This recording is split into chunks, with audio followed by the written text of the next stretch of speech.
Born in Blood by Covid Candy. Chapter 301 Life and Death. Putting more power into his kick, Liam sent Twilight hurling the distance, releasing the grip on his arm.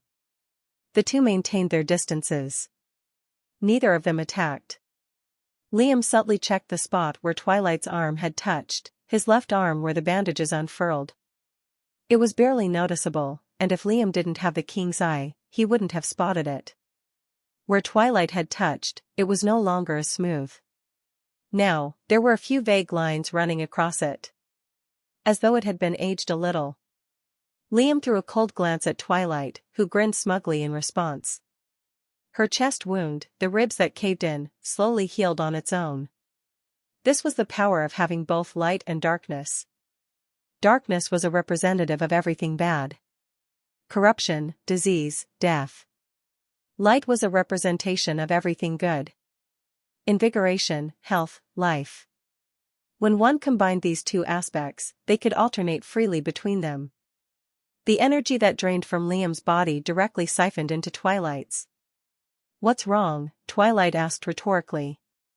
"Scared?" As arrogant as she was, her power was probably of the same level as Liam's transfiguration.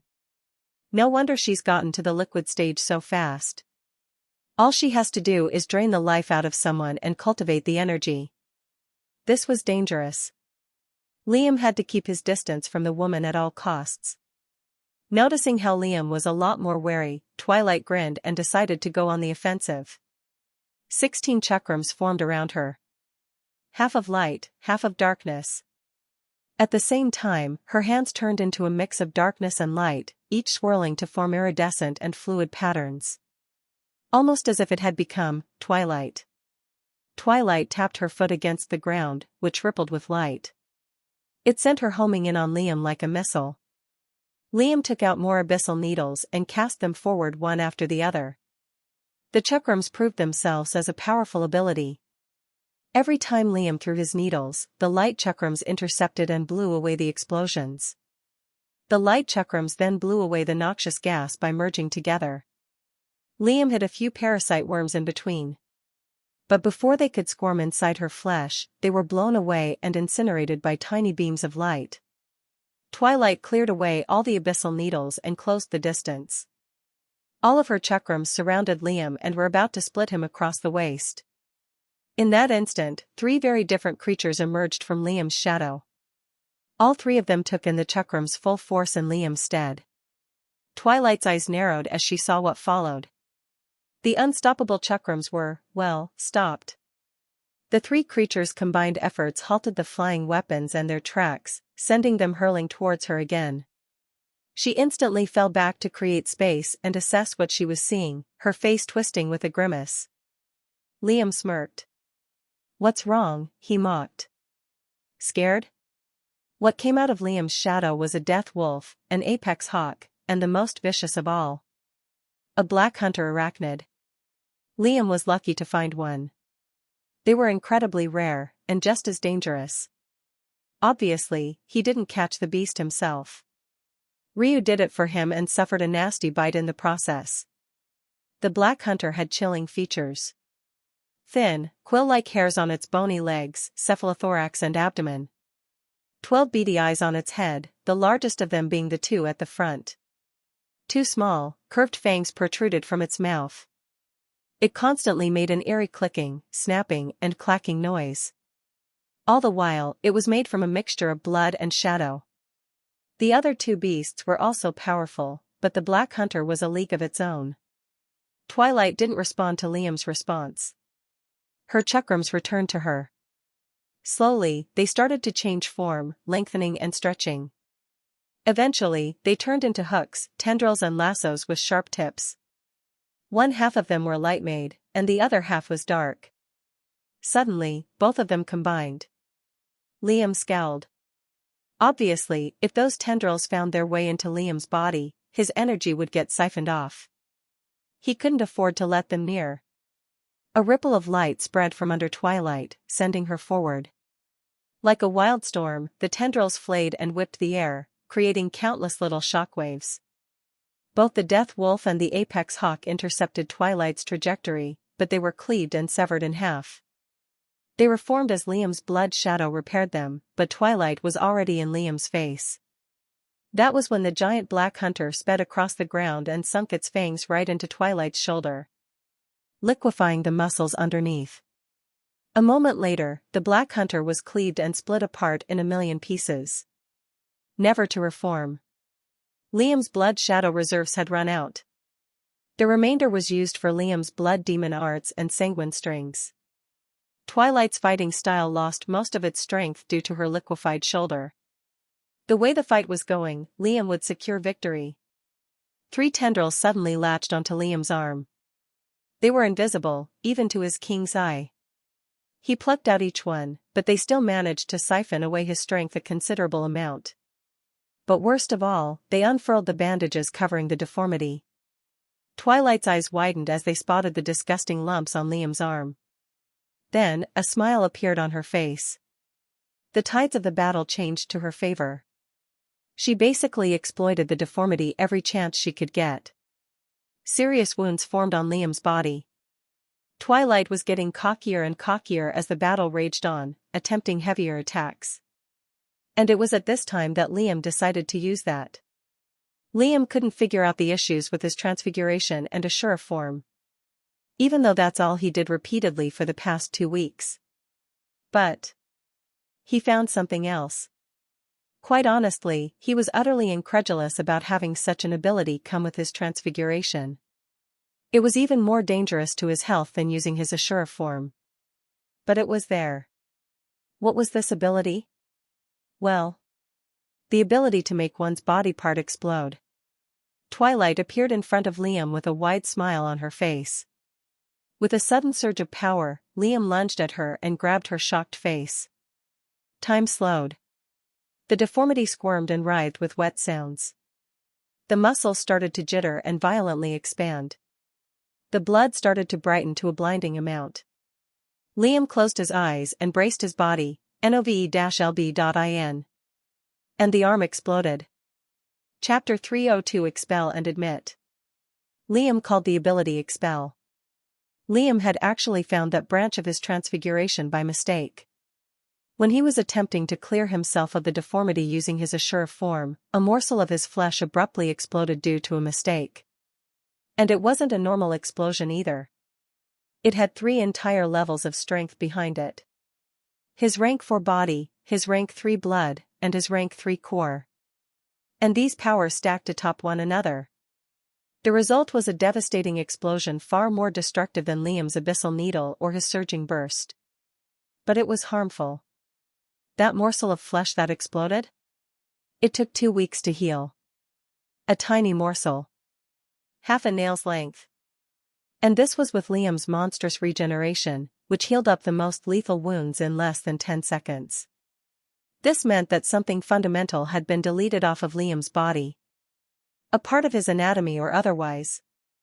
For this reason, Liam didn't think he'd ever use Expel unless his life was in severe danger. Even for him, it was dangerous. But Liam didn't figure out how to deal with the deformity. And truth be told, he was getting annoyed with it. He could inscribe with that arm, and it was pretty much useless unless he painstakingly figured out a cure. So, what did he do? Simple. He just exploded it in Twilight's dumb face. Obviously, this was an oversimplification. Liam was getting sapped of his energy during the fight, and in a battle of resignation, he'd lose. Was winning worth sacrificing an entire arm? Yes. Yes, it was. Liam didn't know if he could regenerate limbs, but it was probably possible. Probably. He could grow fingers back. And toes. But he was never injured enough to lose a hand. Nevertheless, when the arm exploded, producing a noise similar to several shotguns going off, Liam was blown away like a leaf in the wind. Twilight managed to cover her body with light to defend herself last minute. But it wasn't enough. Shadow Demon wins. The magic words. The beautiful, beautiful words were spoken, even as Liam flew through the air. Liam was conscious as the pain poured in, but he didn't dare lose consciousness. No, NOVE.LB/in. He wanted the world to see this victory, and know who it belonged to. Outside, the atmosphere came to a standstill. The world seemed to stop at the sight of 3 words. Shadow Demon wins. And when they saw the battle's aftermath, they simply couldn't voice a cheer or any coherent word. Liam was missing an entire arm, and patches of his bloodied and bruised skin looked strangely wrinkled. But Twilight's face and body were smeared across the ground. Liam took in the silence, studying the clan's expressions. North Star looked distraught. Myriad Brush looked shocked. Unmoving Mountain had furrowed brows. Felling Wind had widened eyes. Sun Spear scowled. Miasma Queen was crestfallen. Cerulean Dragon was amazed. Not even the acolytes cheered, staring at him blankly. Liam looked towards the night sky, heaved a sigh, and hid the smile from his face. A small cheer grew louder in the audience. They spoke of a name. Shadow Demon. Shadow Demon. Shadow Demon. Shadow Demon.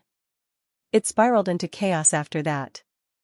No one had seen him fight, yet they roared for him like he was their savior. Liam didn't even hear their roars. Instead, his gaze was on the stars. Just wait for me. After the outrage and pandemonium, Myriad Brush announced Liam as the victor. What followed afterwards were just formalities. The miracle fruit would be born in 2 weeks.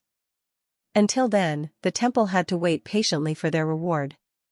The other clans were already preparing gifts and pledging allegiance. Even if there was a little chance of it, having a powerhouse as an ally wasn't something light.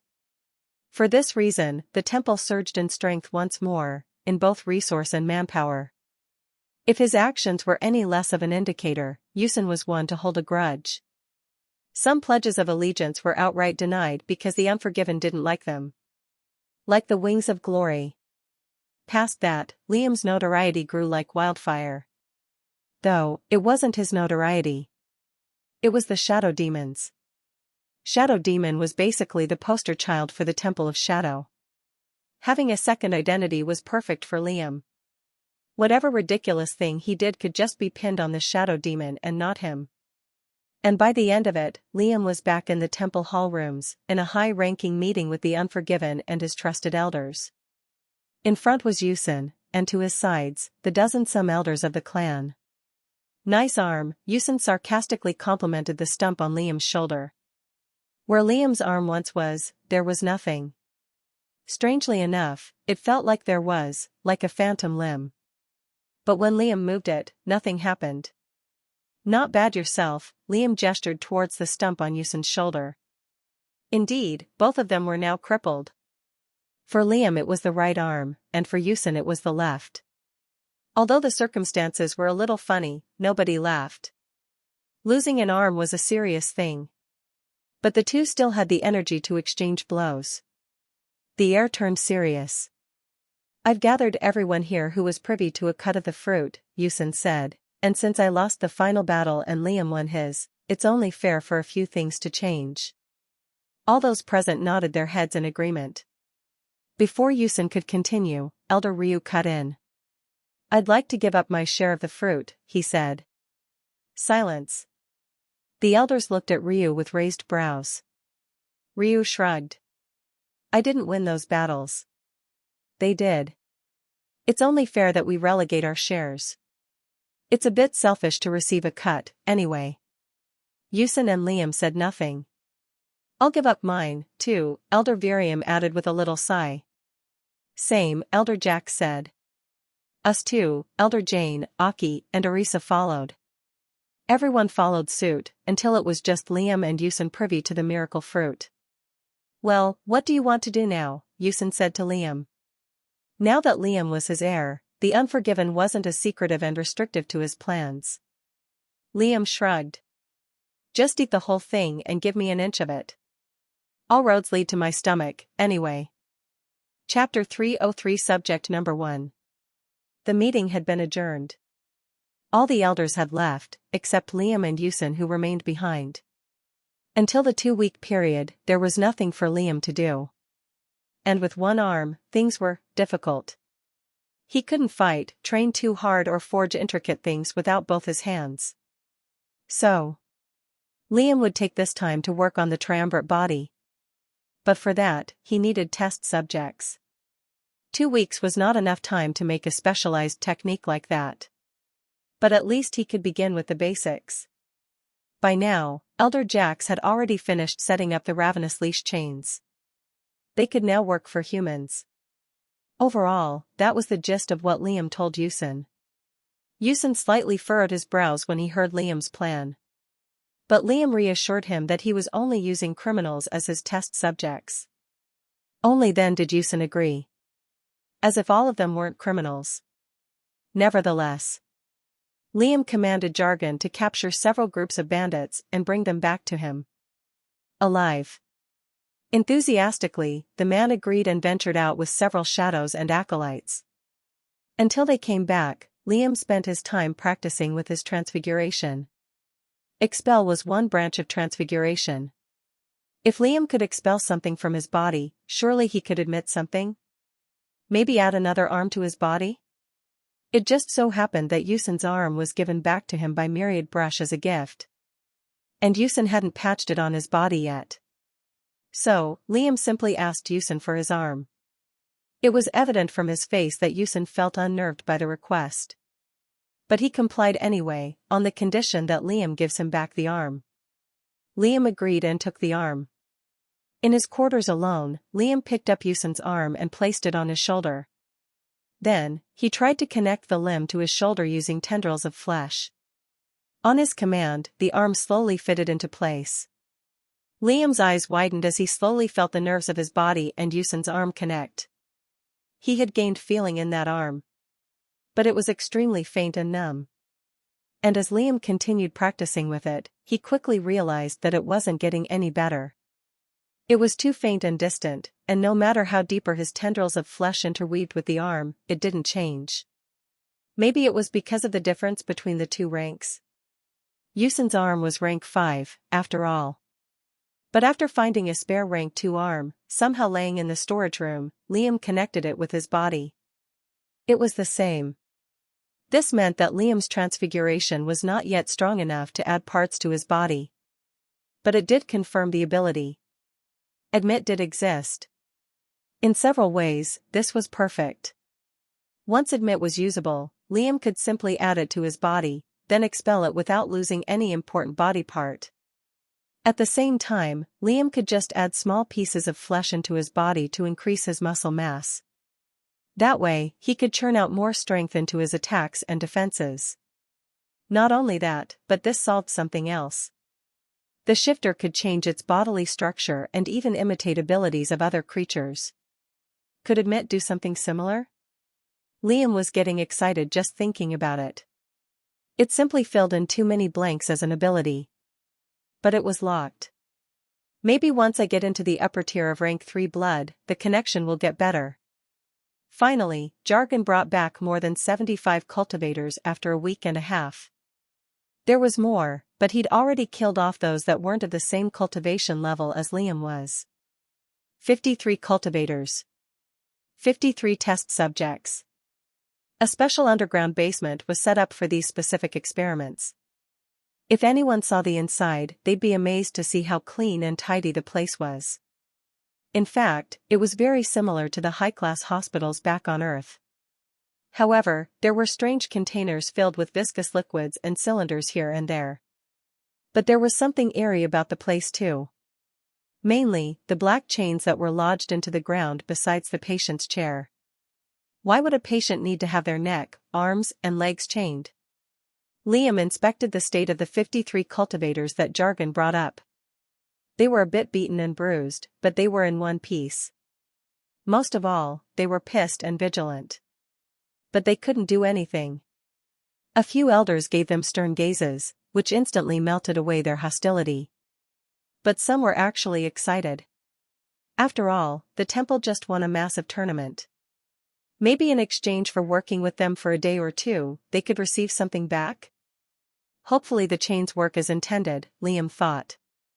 One couldn't have his victim running away, could he? Liam entered the room the bandits were being held in. With a nonchalant look, he gestured for a random bandit to follow him into the basement.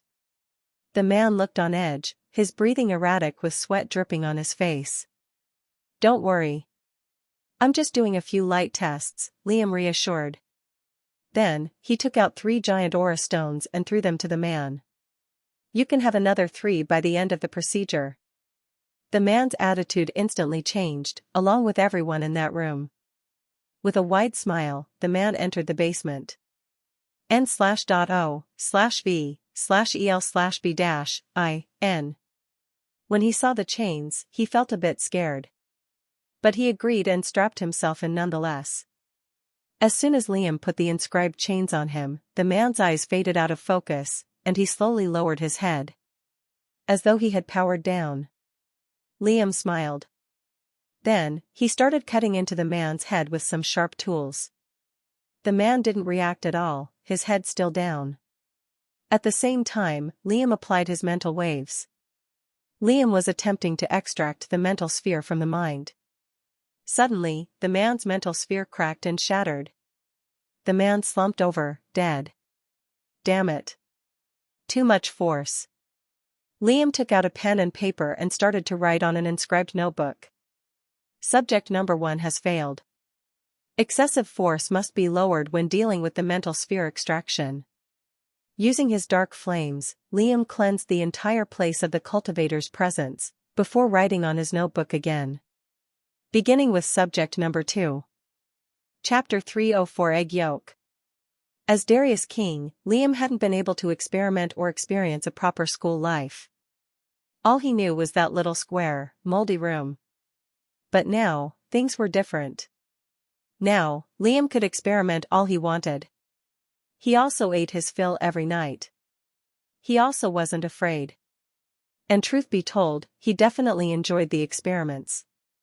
But instead of opening up a frog and dissecting it, he opened up humans. How fun! But much more complicated. Liam had to accomplish several things to perfect the experiments. One was to extract the mental sphere. This was the most important step. In truth, the triumvirate body wasn't just a single, whole technique. It was a series of techniques rolled into one. For the mental sphere, Liam had worked on a technique called mind isolation. It was basically a way to isolate the barrier of the mind and store it. By far, this was the most difficult process that Liam faced in his life. Even more arduous than the struggle-tribulation.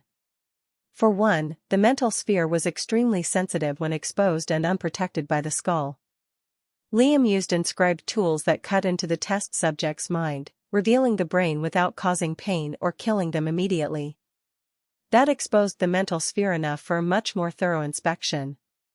But it also made it very delicate and hard to manipulate. All mind isolation did was connect Liam's mind to the subject's, using mental waves as a medium. It was basically like plugging a cord into the mind, like how a headphone jack connects to a device.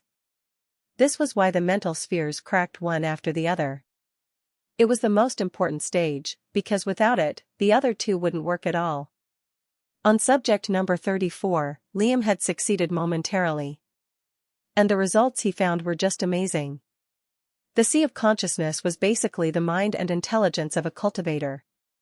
It contained countless memories, emotions, life experiences and more.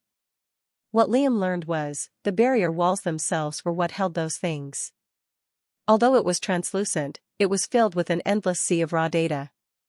When Liam plugged his mind into it, he felt fragments of that data entering his brain. But none of it was actually coherent and understandable. As though it was encrypted. Right now, Liam couldn't do much with such a realization. All he needed for the moment was finding a way to safely transfer the mind into his mold. But one day, that would no doubt prove an extremely useful ability. After all, if Liam could manipulate his mind, couldn't he just make it so he didn't feel pain? Life would get so much easier if he did. Secondly, what Liam needed to do right after was roll all the strength of a cultivator and condense it into a specific shape. Sort of like a filling. Liam called this body integration. But Liam had no clue how to do that. But egg was the key. A week and a half passed. And Liam actually made a shocking discovery. His transfiguration could be used on other people. Ucladd 1N. Well, only if he invaded the person's blood with his own and transformed it from within, but still. All he could do was barely manipulate the surface of the subject's skin. He also needed to maintain physical contact with that person in order for it to work. Through this, body condensation was much easier. If my blood ranks up, maybe I can even use expel and admit on other people. Liam chuckled under his breath. Making people explode on touch sounded too amazing. Finally, there was the remaining transfer of his centers of power. His chaos pearl and core. For this, Liam had to get his hands dirty. Well, just the hand. The other arm hadn't grown yet, but it was healing by the micrometer. Nonetheless, this was the third aspect of the triumvirate body. True transfer.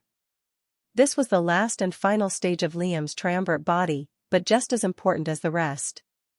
The name was self-explanatory. Liam needed to transfer his sea of consciousness, his bodily strength and both his core, and chaos pearl. All of this depended on the help of his elders and the unforgiven, and Liam had already spread the techniques to Jax, Orisa, Jane, Virium and Aki. Meanwhile, as Liam was drowning in his work, jargon and a few other shadows had actually found another shifter. They put the new shifter right beside Egg. Hostile at first, the two instantly got to know each other. In reality, Egg was a male. And Yolk, the new shifter octopus, was a female. The two instantly connected with each other. Yolk helped Egg get over his trauma of being knocked out over and over. And Egg protected Yolk from suffering the same fate from that pesky human. And from the two, 100 different octopus eggs were born. When Liam visited Egg's cage, he let out a slow curse of confusion. So many octopi. All of them squirmed together like countless little worms, wriggling over each other and forming a small hill of rank 1 octopi. They were just a few inches in length and width. One could call them cute. Yolk looked at Liam with hostility in her 8 eyes, clearly protective of her spawn. But Egg stood in front of her and almost pleaded? Liam furrowed his brows in confusion. What exactly happened here? And why the heck did Egg and Yolk look like husband and wife? But Liam ordered for all of them to be fed and well taken care of. Another significant hurdle was cleared away. With so many tries, Liam could finally get rough with the octopi. Hopefully they wouldn't rebel. 53 test subjects. Done and dusted. Liam wasn't able to get all the results he wanted, but he was extremely satisfied with his findings. Revel must have felt the same way when practicing on other humans. Liam paused, then shrugged. It's enjoyable. 2 weeks were over. It was time to claim the fruit. Chapter 305 Birth. Liam and Ucladd met after exactly 2 weeks, outside the temple's domain. The two were waiting for someone, their gazes fixed towards the distant horizon and setting sun. Only the victors were allowed to receive the fruit.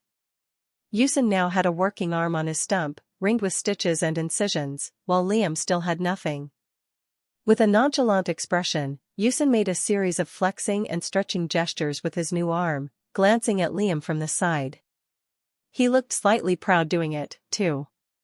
Liam sighed and shook his head. How are you going to get the fruit? Liam asked him. Ucladd smirked slightly. We're visiting the sacrosanct tree. Liam pursed his lips. Your father. Is he there? I don't want to get spotted by a powerhouse and promptly get butchered because of some sort of tour. Ucladd chuckled and shook his head. Rank 6 powerhouses don't even look at mortal ranked cultivators. Why do you think the tournament went the way it did? A rank 6 mental sphere is so powerful, their consciousness stretches out for thousands of kilometers.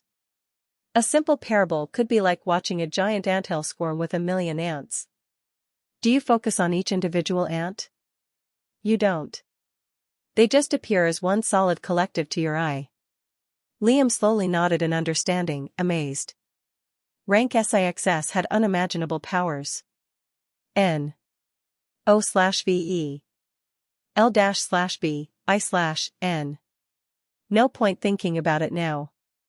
He's here, Yusin transmitted. Eventually, a figure grew closer from the distance. A clean-shaven, tall, aloof-looking cultivator donning platinum robes. He bore the usual traits of the Moyang family, long silver hair pulsing with light and radiant eyes. He was a little older looking than North Star, but a slight bit weaker. Yusin didn't look like he recognized him. Yarway Moyang was the man's name. It roughly translated to luminous path. Boring name. Yusin flew upwards and made Liam fly beside him as the three met midair, exchanging terse nods. Yarway was another rank 5 cultivator, making Liam wonder how strong the Moyang really were. Liam had reverted back to his shadow demon appearance, and Yarway gave him a searching look, scrutinizing every little detail on his face. "I've never heard your real name," Yarway said conversationally. "Do enlighten me." Yusin was about to respond, but Liam was slightly quicker. "Bob." Yarway raised a brow. "Bob, a strange but exotic name. What part of Alali are you from, exactly?" "We're not here to discuss names," Yusin cut in before Liam dug a grave for the both of them. Yarway looked back to Yusin with an aloof gaze. He looked calm and collected, and any emotion besides boredom wasn't visible on his face. "Very well." Yarway turned around and flew to the direction of the Light Palace, followed closely by Liam and Yusin. Liam looked below as he flew. At their sight, the millions of people still gathered on the ground started to cheer and roar at their passing figures. Mostly, they screamed and chanted Liam's moniker. "Why are they still here?" Liam frowned. "The tournament is over already, retards. Go home." Liam shook his head. Finally, the three arrived at the Lightmaid domain. Starting with Yarway, Yusin entered the massive palace followed by Liam. The place was damn massive. Beautifully ornate furniture that looked ancient with natural designs that seemed otherworldly. Besides them, there was no one else. Not even servants or the natural disciples. After passing more than a dozen corridors, there was a slab of marble stairs leading downwards. And it was deep. As long as it went, it was brightly illuminated. Liam constricted his eye. He still couldn't see the ending. "This is gonna be one long walk, isn't it?" Liam sighed. 2 hours of silent walking passed since the trio entered the basement. Liam sent Yusin a side glance, and the man's face was colder than ever. Maybe it had something to do with bitter memories, but Liam didn't ask. Eventually, they arrived at the ending of the tunnel. And it was damn bright. Blindingly bright. Liam actually had to squint as he and Yusin exited the space, just for his eyes to painfully adjust. And when it did, he took a deep breath. Everything around him was made out of pure light. The place they had arrived in was a vast, natural underground structure of pure light. Even the ground below, which looked like rock, was blindingly bright. Here and there, beautiful plants bloomed and gave life to the air. The smells that entered Liam's nose were never going to be forgotten. But the defining and awesome feature was something in the center. It was huge, resembling an otherworldly pillar more than 295 meters tall that connected the bottom of the space to the top. Branches closest to the bark were the thickest, while those further out thinned to a hair's length. Streamlined leaves, massive and tiny, grew from them. It looked alive. Inhaling light and glowing brighter, before exhaling and losing a tiny bit of its luster. This was the sacrosanct tree. A rank 6 plant. And it was just beautiful. The aura density was unparalleled. So much so, Liam was forced to protect his core from absorbing anything. At the same time, there were more than 3 dozen Moyang family members grouped together in the distance. Some were incredibly young, not even 15 years old, while others were aged, maybe even past 100. They wore a single piece of white cloth, and looked at Liam with amazement in their eyes. As though they never saw another human before him. North Star and Twilight were among them, but with no amazement in their eyes. Only hatred. The latter's face had gone through some changes. Her right eye was gone, but there were no traces of any scars of remaining damage. "I hope you don't mind." Some of our family members hadn't seen the fruit's birth and begged to witness, Yahweh said with his gaze on the tree. Wait, it's not birthed yet? The tree let out a loud humming noise as its branches twirled and shook, the blinding bark surging with beams of energy beneath its glossy surface. Chapter 306 Inheritance. Liam watched as the sacrosanct tree branches twisted and coiled, wringing out the light from them. The humming noise grew louder and more pronounced as the seconds ticked by. Surprisingly, despite seeing a massive rank 6 item, there wasn't any significant pressure on his mind. There must have been a hefty amount of formations and inscriptions keeping the tree in check. Otherwise, the natural pressure it released was probably enough to kill everyone there. Liam's eye constricted to the sacrosanct, studying the process. When the branches finished wringing out their light, everything condensed into the towering bark. Liam tensed. For a second, he felt as though the entire thing would burst out and explode. But it didn't.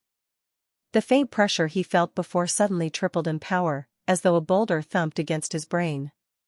Bearable, but annoyingly painful. Eventually, all the branches of the tree were devoid of light. All of it had poured into the bark, which had filled everyone's vision with blinding rays of white. Slowly, the light condensed into the tree. Enough that Liam could see again. The previous dead branches had pulled back into its bark, the leaves twisting inward as the entire tree rapidly receded in growth. By the end of it, a small hole in the middle of the bark split apart, a radiant sphere at its heart. The miracle fruit. The tree was no longer pulsing with light. But everything had been thrown into that fruit. It sent rays of light in every direction, like a miniature sun. Yahweh looked towards Ucladd and gave him a nod. Using it instantly is advised. Just be careful not to taint or damage it with darkness. Keeping it in your ring is also fine. With slow steps, Ucladd arrived at the tree's heart and reached for the untainted fruit, grabbing it, staring at it for a few seconds in silence, before putting it in his ring. As soon as he did, the tree vanished into the ground, turning into a tiny stalk of sputtering light which poked through the ground. In another 500 years, it will grow and bear another fruit. Done with that, Ucladd cast a glance towards Liam and prepared to leave. Before they could, though, Yahweh spoke with a gaze fixed towards the sacrosanct tree. You wouldn't happen to have a dual elementalist in your temple, would you? Liam hid any surprise from appearing on his face. Ucladd did the same. Why? Ucladd deadpanned. Yahweh looked at them with a strange look. As though questioning whether or not he should speak the next few words. He did. We have an inheritance. Big one, too, Yahweh said. Liam felt a pang of awe. Ucladd hid any emotion. Big one. Was it from a celestial? Liam sighed, glanced at Ucladd. The Unforgiven had an indecipherable expression. There was silence. Liam couldn't speak to him mentally. A rank 5 Zenith could obviously tell when people were speaking telepathically. And if Liam did that, it would obviously point a suspicious finger at him. We do, Ucladd answered after a long pause. What elements? Yahweh asked, clearly shocked. Darkness, Ucladd answered. And something else I can't say. Yahweh's eyes widened.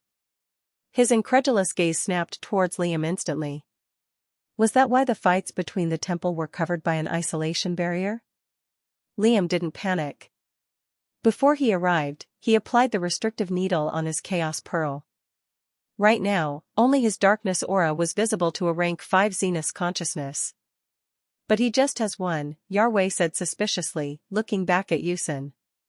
Who said we had just one darkness cultivator? Ucladd asked rhetorically. We have another. But he wasn't strong enough for the tournament. Yahweh pursed his lips, pensive. There was a massive chance the Unforgiven was lying. But on the off chance that he wasn't. Why can't you tell me his second element? Yahweh asked. Why don't you tell me more about the inheritance? Ucladd said with a slight scoff. If it's not a requirement for the inheritance to accept him, then I won't say what his second element is. Yahweh pursed his lips again. It was a fair point. How old is he, at least? Yahweh asked. Yusin paused, but answered anyway. 19, nearing 20. Whose inheritance is it, anyway?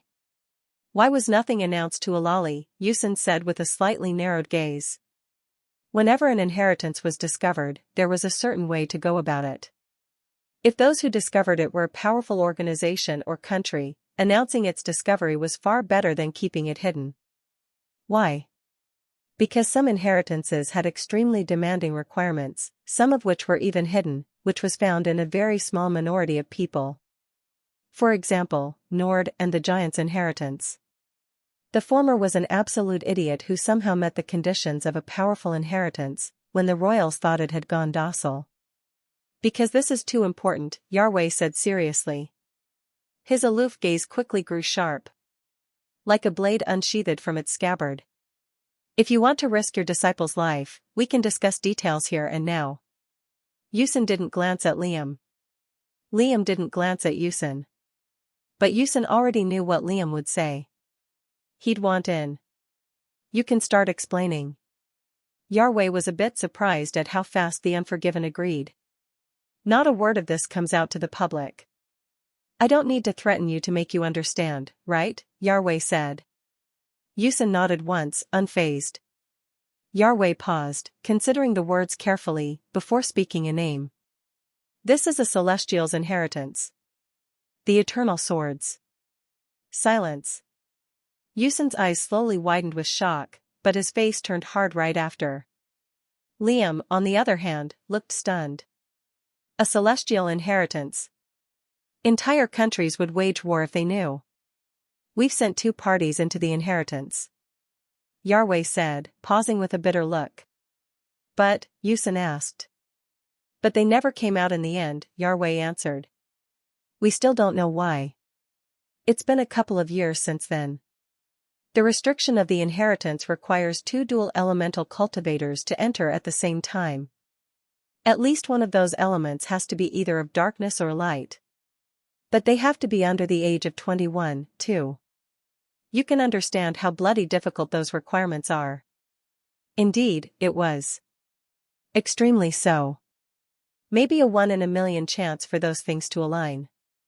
Yarway looked towards Twilight, who looked shocked, then back towards Yusin. An oval bin. The man looked extremely grim. But we can work out a deal.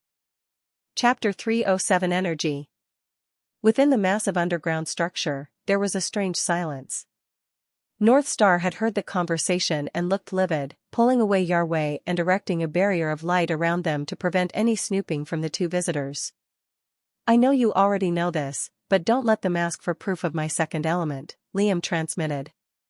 Yusin nodded, his attention still on the barrier. A few minutes passed. Meanwhile, Liam noticed Twilight looking at him with a narrowed gaze.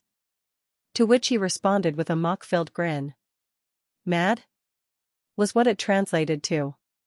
Twilight's cheeks turned red from a mix of anger and embarrassment. Finally, the light barrier dissipated.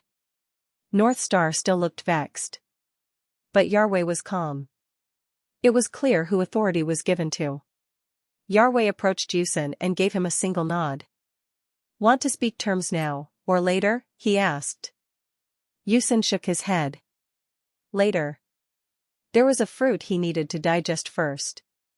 If Yusin was to become a rank 6, negotiations would get far easier, too. Fine. You have 8 months end./oval bin. Liam and Yusin left after that. There was nothing more to discuss there, and they were already flying back to the temple. The millions below had already scattered in different directions. Who's the Eternal Sword? Liam asked.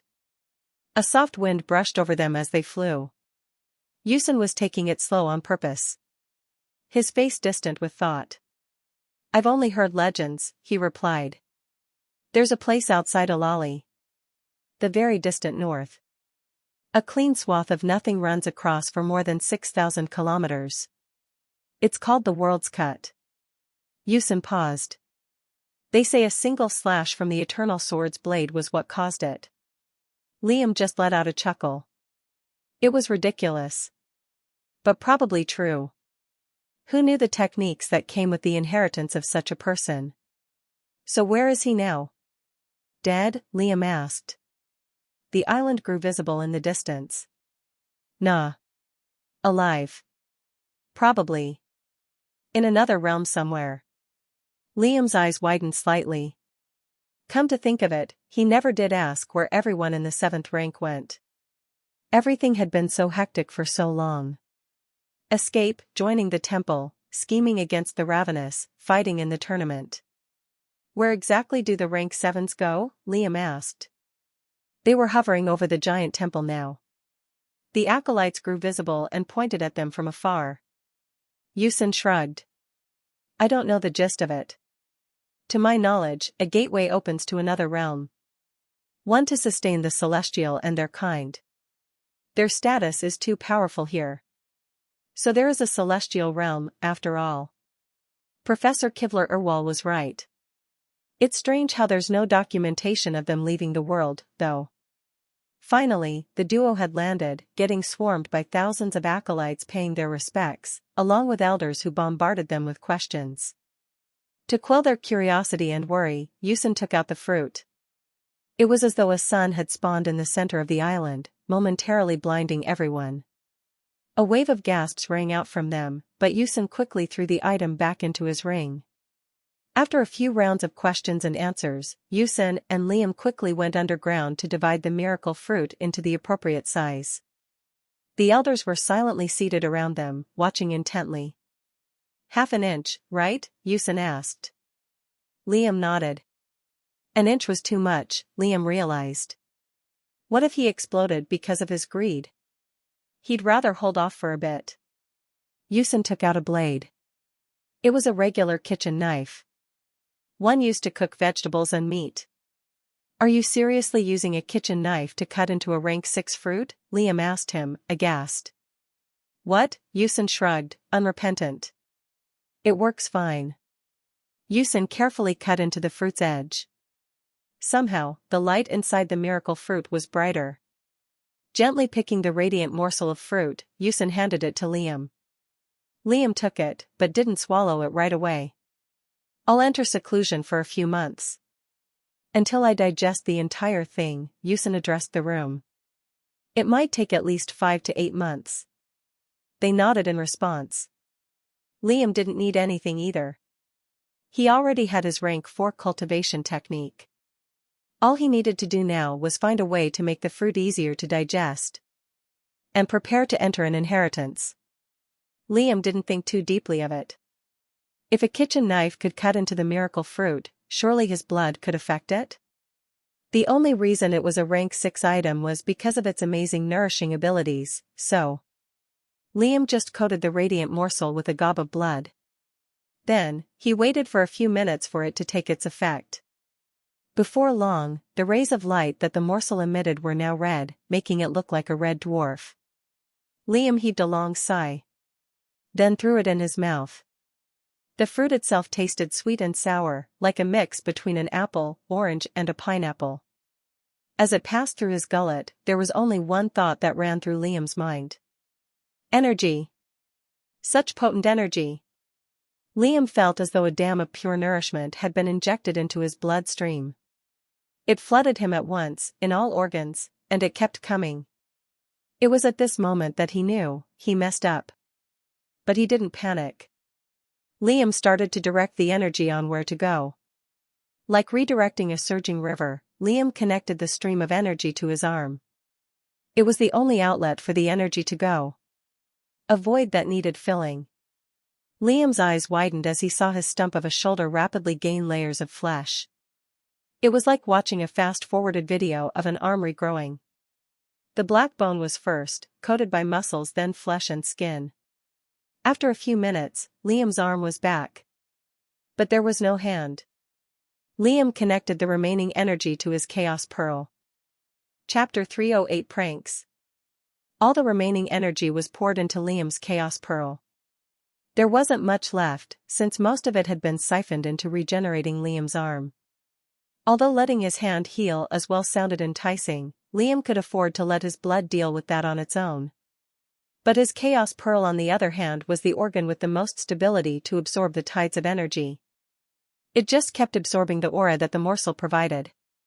The brass walls of the pearl slowly buckled and creaked, but didn't break. It was made out of the same material as Liam's Ashura gauntlets, after all. It slowly enlarged. The chaos inside it roiled in Liam's solar plexus, boiling the rest of his body. From 9 basketball-sized spheres of chaos, it went to a solid 15.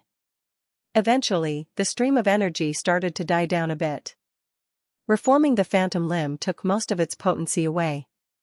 The arm wasn't supposed to be regenerated. It had been deleted, in a way. That had sucked away most of the morsel's pure aura, leaving the rest for his body, core and pearl. The stream of energy died down after a few minutes. What remained was invigorating power that coursed through Liam's veins. He was pretty sure he saved at least 3 to 4 months of constant cultivation for all his centers of power. Except his mental sphere. But even that was slightly expanded due to everything else being raised. There were no advancements, though. The only thing that wasn't boosted by the miracle fruit was Liam's blood. That would only get better through devouring and absorbing life force, which the fruit did not have. However, his chaos pearl felt incredibly strong. At least 5 to 6 months of its growth were expedited. But now, Liam seriously needed to lie down and rest. His body and organs were extremely sensitive to touch. Even a light brush of air sent pangs of nervous stings running across his skin. When Liam woke up, he took a quick peek into his chaos pearl. His organ hadn't advanced, but it was far stronger. There were only 2 spells that Liam had for his chaos: focused havoc and controlled chaos. If I'm entering a celestial's inheritance, I'll need at least a rank 3 chaos spell before I enter. That party sent before? Definitely dead. And it wasn't just Liam's paranoia that led him to believe that. Liam had basic studies of inheritances, but he knew that some of them weren't exactly good-hearted. Some were straight pranks made by sadistic cultivators to torture anyone that might enter them, seeking a reward or whatnot. There was one by a zenith called the Crimson Edge. The man forged an inheritance that advertised a groundbreaking technique, guaranteeing the heir's passage into the celestial ranks. In reality, it was just a torture pit that kept the victims alive for centuries until they could be saved. All that remained of them was a broken shell of what was once human. Yeah, there was no way Liam was going in there barehanded. Another round of techniques and spells had to be made. I have to complete the triumvirate body before I enter, Liam thought with a steely look. 8 months. Liam thought he'd need at least a year or 2 for the whole technique to be perfected. Time went by too fast whenever he started a project. But at the end of the day, all it depended on was the research subjects and how extensive Liam's findings were. Now that he had his shifter octopi, though, brute forcing the entire thing was a possibility. I need to get a little rougher. But I can't afford to get tunnel-visioned. Liam called jargon. Subject number 93. Fail. Died roughly 8 seconds after core extraction. Liam jotted down on his inscribed notebook. All the written lines were magically sorted by his mental waves, stored in its pages for later study.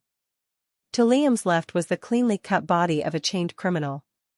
His abdomen, flesh and brain had been incised with a near-perfect precision, bloomed open with the fleshy bits on display. The criminal looked empty. To Liam's right was a mold made out of a shifter's skin, shaped to a humanoid form. It was filled with the criminal's grimy muscles and flesh, but the handiwork was crude and amateurish. A month had passed. Liam's findings were adequate. There was a constant trial and error process that Liam went through to perfect the technique. Mind isolation was the most difficult one to do. Liam's entire life depended on it. Well, his life depended on the other 2 as well. The order of the triumvirate technique went from body integration, true transfer, then to mind isolation. First was the mold, followed by the extraction, then the mind isolation that contained Liam's consciousness. Truth be told, Liam was worried. There was no telling what could go wrong with such a fragile and dangerous technique. One misstep was death. Elder Jax and the Golden Cranes had given Liam a helping hand in his experiments. They couldn't do much inscription-wise, but provided valuable insight. First, I have to make sure my mind stays intact. If it breaks during the transfer, I'm dead. If the body integration fails to carry over all my strength and bodily functions, I'm dead. If I don't have my centers of power by the end of it, I'll kill myself. This was difficult. Thankfully, all Liam needed to do to clear 1 out of 3 problems was perfect the mold that he needed to throw his body into. Egg and yolk's children would come in use. Novel B/in. 7 months passed. Liam stood beside subject number 421. His body was perfectly intact, marking the beginning of the triumvirate procedure. To his right was a more refined, cleaner version of the shifter skin suit that would soon become Liam's external. Surrounding the subject were the elders specialized in helping Liam complete the procedure. All kinds of formations riddled the ground. Like all the others, this was a test run. But unlike all the others, this was the second-last skin suit that Liam could afford to make. What would follow next was the real thing. Chapter 309 Success. Liam had a renewed coldness surrounding him. His multicolored eyes looked half-open most of the time, giving him an aloof appearance. Except when he focused. Then his eyes narrowed dangerously and his brows slightly furrowed. Liam was roughly 20 years old now. But his mental age was actually 37. His silver hair was long again. Untied and wild. Cutting it was a waste of time, so Liam just let it grow. Liam's hands had fully reformed now. Only his fingers and nails looked a little thinner and crude on a closer inspection. Throughout the 7 months, Liam had arrived at the peak of the middle stage of a rank 4 body. His core, mental sphere, and chaos pearl were still the same rank, though. The more he progressed, the slower everything got. It was surreal how fast time flew. The octopi reserves had long been used. Only Egg remained, unaware Yolk and his hundreds of his spawn had succumbed to Liam's cruel hand. The past 7 months were spent well. Liam had to sacrifice most of his cultivation when working with the triumvirate body and making new techniques. But it was worth it. With a focused expression, Liam gave a nod, and the elders surrounding him responded similarly. Liam heaved a long sigh, then spoke with a dark voice. Test run 421. Commencing. First was body integration. For this second-last test run, Liam would be there to support the others. Of course, they didn't require his help in the least. Nov/LB, in. Liam would be the one sitting in that chair, after all. But the technique would still require finishing touches, and only Liam could alter and fix its issues. Liam and the elders put their palms atop the criminal's body. Those who placed their hands on the subject's body activated the body integration technique Liam had made. In an instant, the criminal's body started to writhe. A wet squelching sound echoed through the vast but quiet basement. The subject's skin was slowly being ripped from his muscles. Body integration was a rank 3 technique, but couldn't be used in a battle at all. Maybe as a torture method, but not as an offensive spell. All it did was slowly wring out the contents of a cultivator's innards. It squeezed everything except the centers of power to a condensed sphere. Sort of like a rolled-up blanket or sheet. As soon as control over it waned, it would spread in all directions. Eventually, the subject's skin and flesh were no longer touching. But the skin didn't deflate and crumple together. It was paused midair due to the formations on the ground. There was no blood, either. All that remained was a large ball of pure, condensed flesh. On its circular surface, the organs were clearly visible. Liam saw a heart, still beating, along with exhaling and inhaling lungs, followed by eyeballs and a stomach. The only thing missing was a brain, which was put in a separate preservation container. Even as the subject's innards were squeezed together, they weren't crushed or ruined. Everything was accurately preserved and organized, allowing those present to calmly continue. Carefully and delicately, the group of 9 elders carried the flesh ball to the shifter's skin suit. Inside the skin suit, everything was inscribed with blood-red drawings. Channels that would guide the flesh ball on where to go. On the mind and abdomen, however, were large cutouts meant for the remaining transfers. Diligently, the 9 elders let the flesh ball slowly unfurl and expand within the skin suit. Second by second, more of the emptiness was being filled, like paste squeezing through an elastic mold. The organs fit into place. The eyes had been docked into their sockets. The lungs were firmly planted in the chest. The heart was on the left breast. There were no visible issues. The only thing missing was the core and mental sphere transfer. Those were next. On an inscribed preservation container filled with thick viscous syrup, a rank 3 core was encased in a fleshy abdomen. Elder Jax grabbed it and slowly placed it inside the cutout, which the skin suit then covered. 10 seconds passed. Nothing happened. A success. Liam wasn't happy. There was still the mind isolation to worry about. All the elders felt their energy slowly sap away. This cruel process was so damn taxing on mental energy and strength. It was the only way to power the triumvirate's procedure. Liam could never hope to complete it alone. The final piece was ready to be put into place. As 4 elders took out the preserved brain, they activated mind isolation to keep the sea of consciousness alive. Without a second of delay, they quickly positioned it above the skin suit's head, allowing the drawings to do the rest. It was over. The damn process was finally over. All the elders took a step back, but Liam didn't. If it exploded, he had to study the process of where it went wrong. The skin suit made a few squirming and sloshing noises, like an obnoxiously loud chewy eater. The shifter's skin was fitting around the innards. Soon enough, it started to resemble Subject 421's human appearance. Then, it stopped. Liam saw the Subject 421's chest rise and fall. He was breathing. But his eyes were closed. Liam narrowed his eyes. He felt the subject's sea of consciousness and core. They were intact. Nothing went wrong. The subject's inky black eyes shot open. A dangerous sensation spread across the underground. The subject jolted upright, his breathing turned erratic and hectically rapid. His eyes darted left and right in a panic. As he spotted Liam, his fully black eyes widened in a mixture of dangerous emotions. A wrath-filled shriek filled the basement as the subject suddenly started to scream from the top of his enhanced lungs. "You did this to me. You did this to me. You did this to me. Die. Die. Die. Die." Screaming, his entire body started to squirm and writhe uncontrollably, jotting with jagged bones that softened and hardened intermittently from his skin. He lunged at Liam with incredible speed. Die.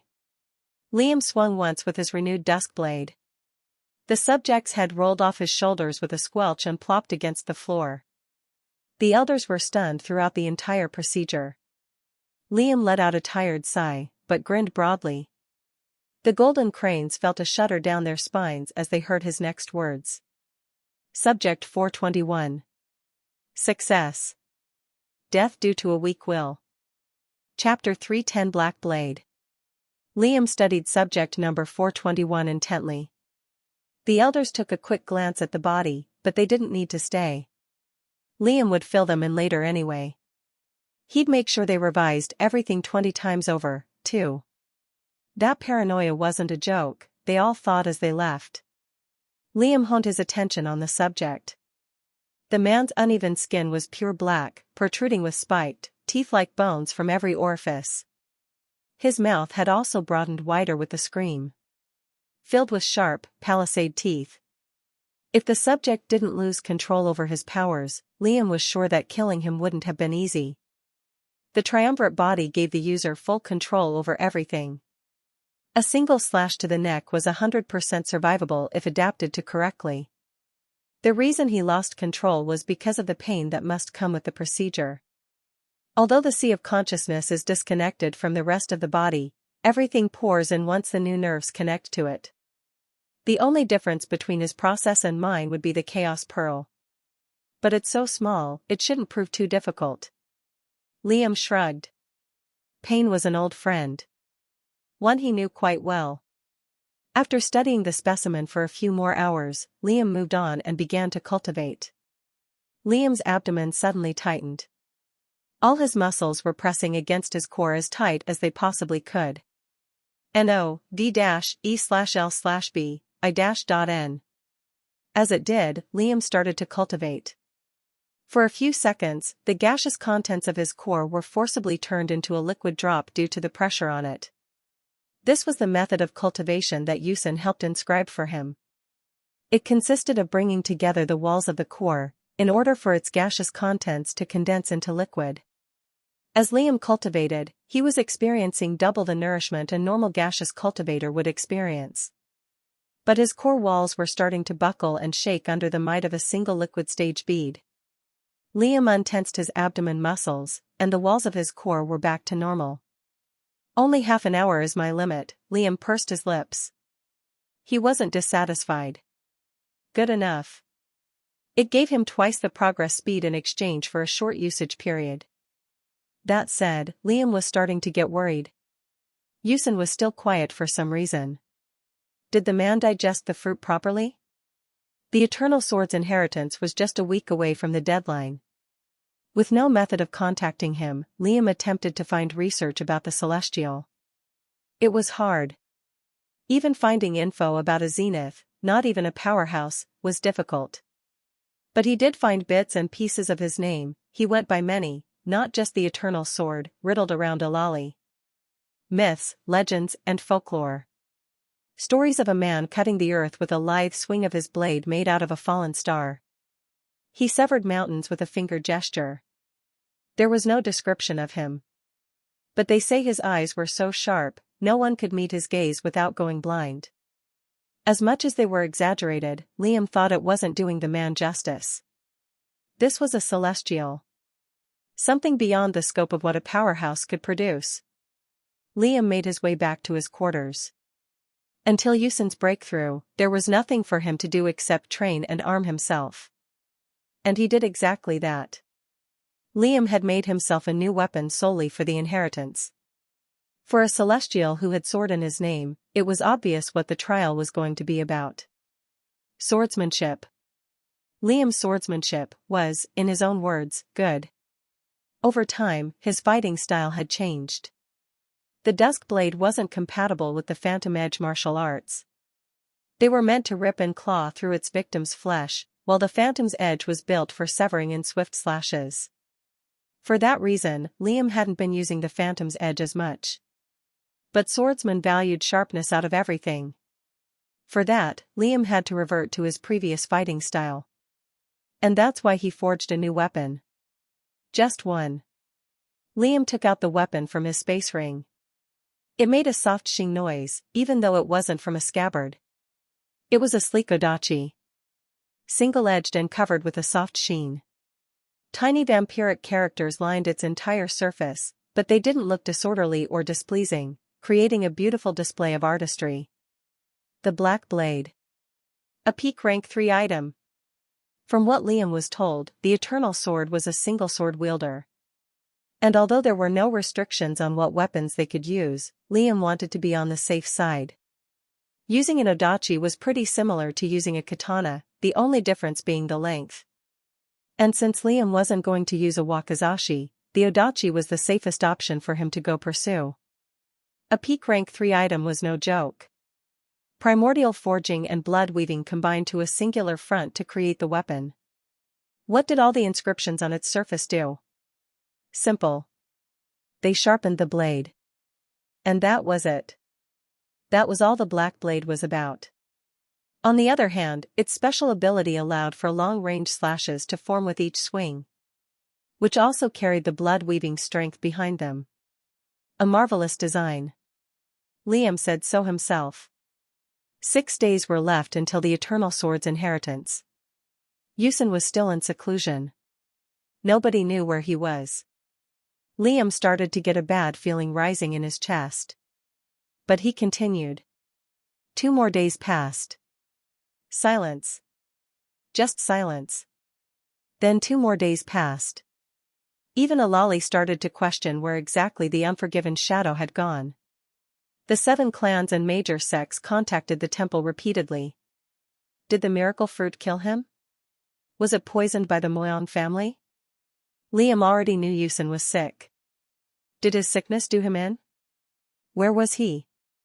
Then, it happened. Liam was outside when he thought the world was ending. It was daytime. But the world's light had sputtered out. Chapter 3:11 Runt. The event that took place reminded Liam of Yusin's first appearance. Within that isolation barrier, everything had dimmed and dimmed. But that was because of the isolation barrier denying any light from poking through. This time, there was no such thing. Liam's gaze was above before it happened.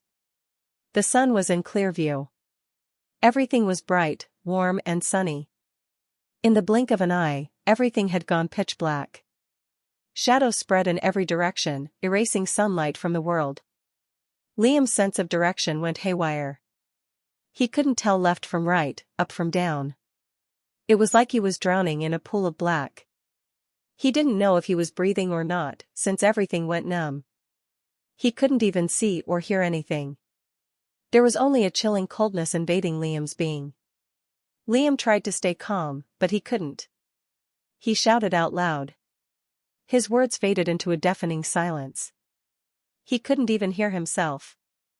A giant pillar of light abruptly shot overhead, adding a light source to the dark world and illuminating where Liam was. He was outside, sprawled over the ground, surrounded by thousands of acolytes who faced the same thing he did. They had it a lot worse, though. Some were flat unconscious while others were greedily gasping for air. Liam's eyes widened with realization. The beam of light originated from the mainlands, thousands and thousands of kilometers away. And the temple was still on the secluded island they pillaged from the ravenous leashes. Yet, the shadows went way beyond that. If one had an aerial view of Alali, they'd see one half of the country basked in darkness, while the other in light. But the shadows were spread far more. Even reaching the borders of Ikoria and touching a few smaller countries. The scene was otherworldly. This was the birth of a powerhouse. Liam's eyes snapped towards the temple, his heart pounding through his chest. There was thrill, fear and awe in every beat. A figure slowly flew above. The dark world was still irreparably dark, but his silhouette was dimly lit by the ray of light. Slowly, the shadows reeled back in. At the same time, the beam of light had thinned out and slowly disappeared. Only he remained. Yusin Moyang. The Unforgiven Shadow. A rank 6 powerhouse. There wasn't anything too different about his physical features.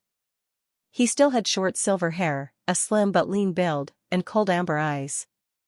But wherever he flew by, a mirage of inky shadows followed his trail, absorbing light, air, and everything in between.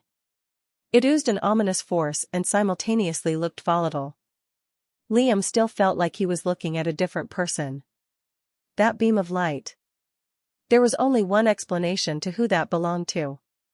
Hand of Light, whose real name was Quan. Who, at the moment, was slowly nearing the island. Liam's eyes widened again, but the pressure he felt suddenly forced him to squint and grunt. Quan had long golden hair, let loose like a lion's mane to his sides, clean-shaven, silver eyes, broad shoulders, covered by a long light-made robe.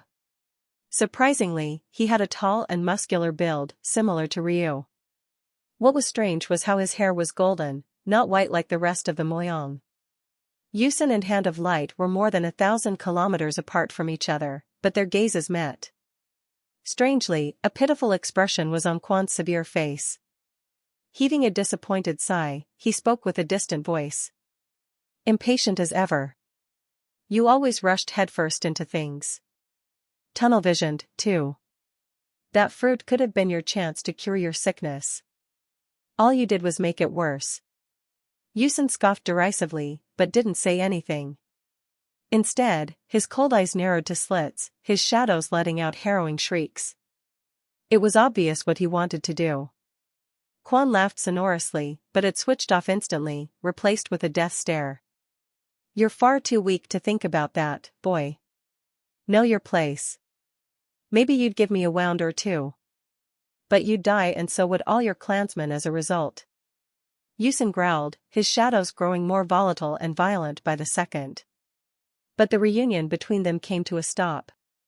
Two more figures appeared from different directions.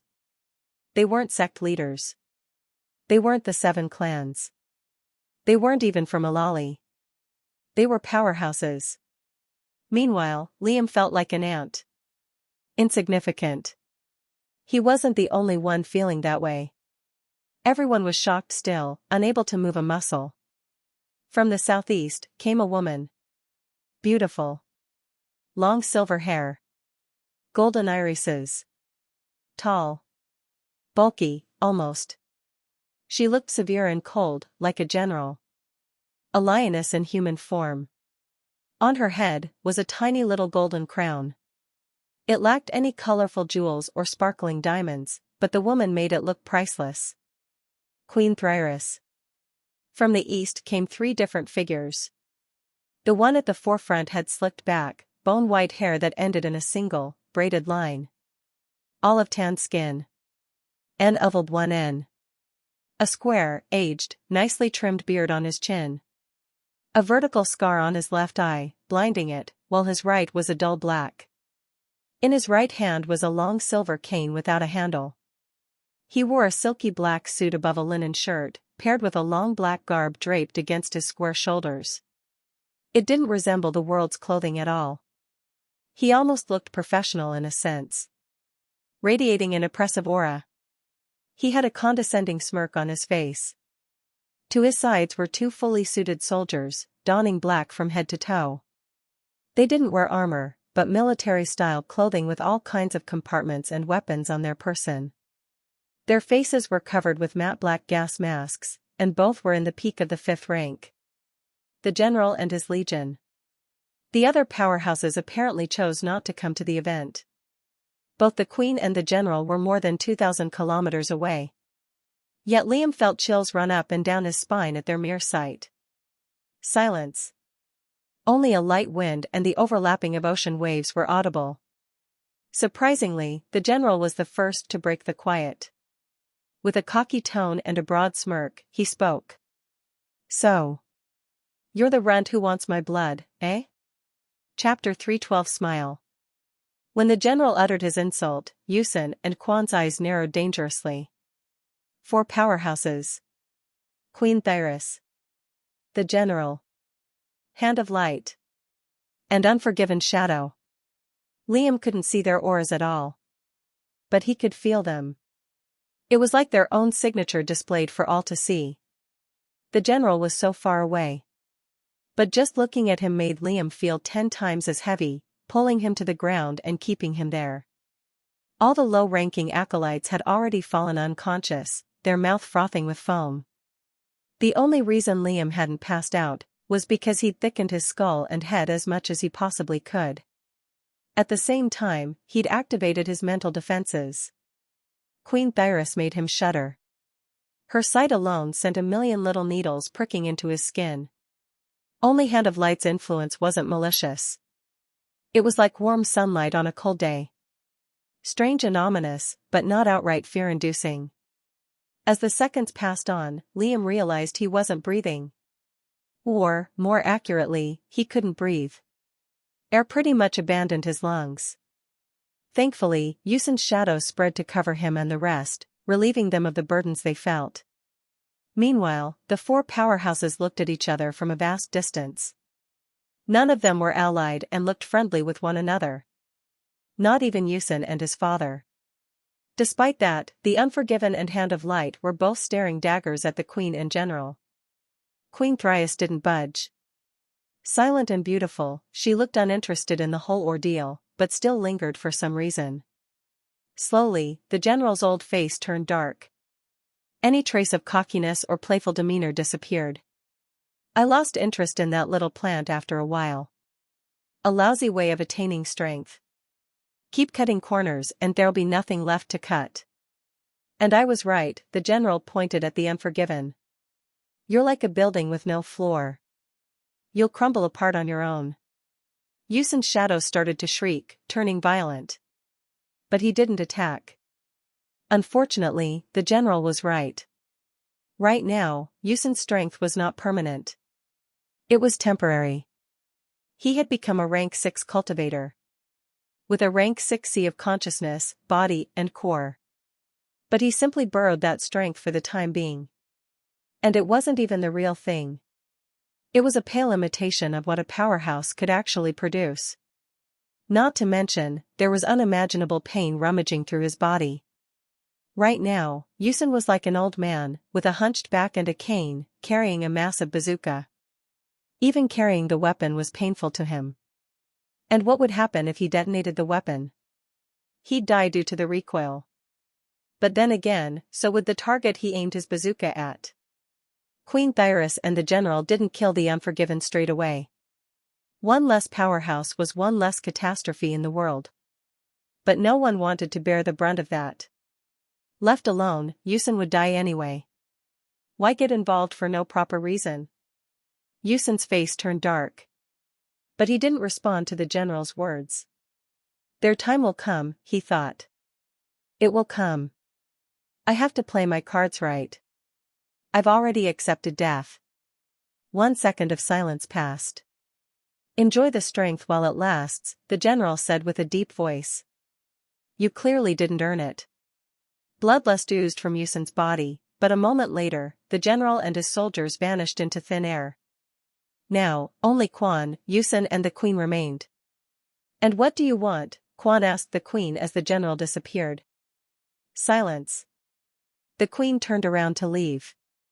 As she did so, her indifferent gaze briefly passed the island where Liam and the acolytes were on.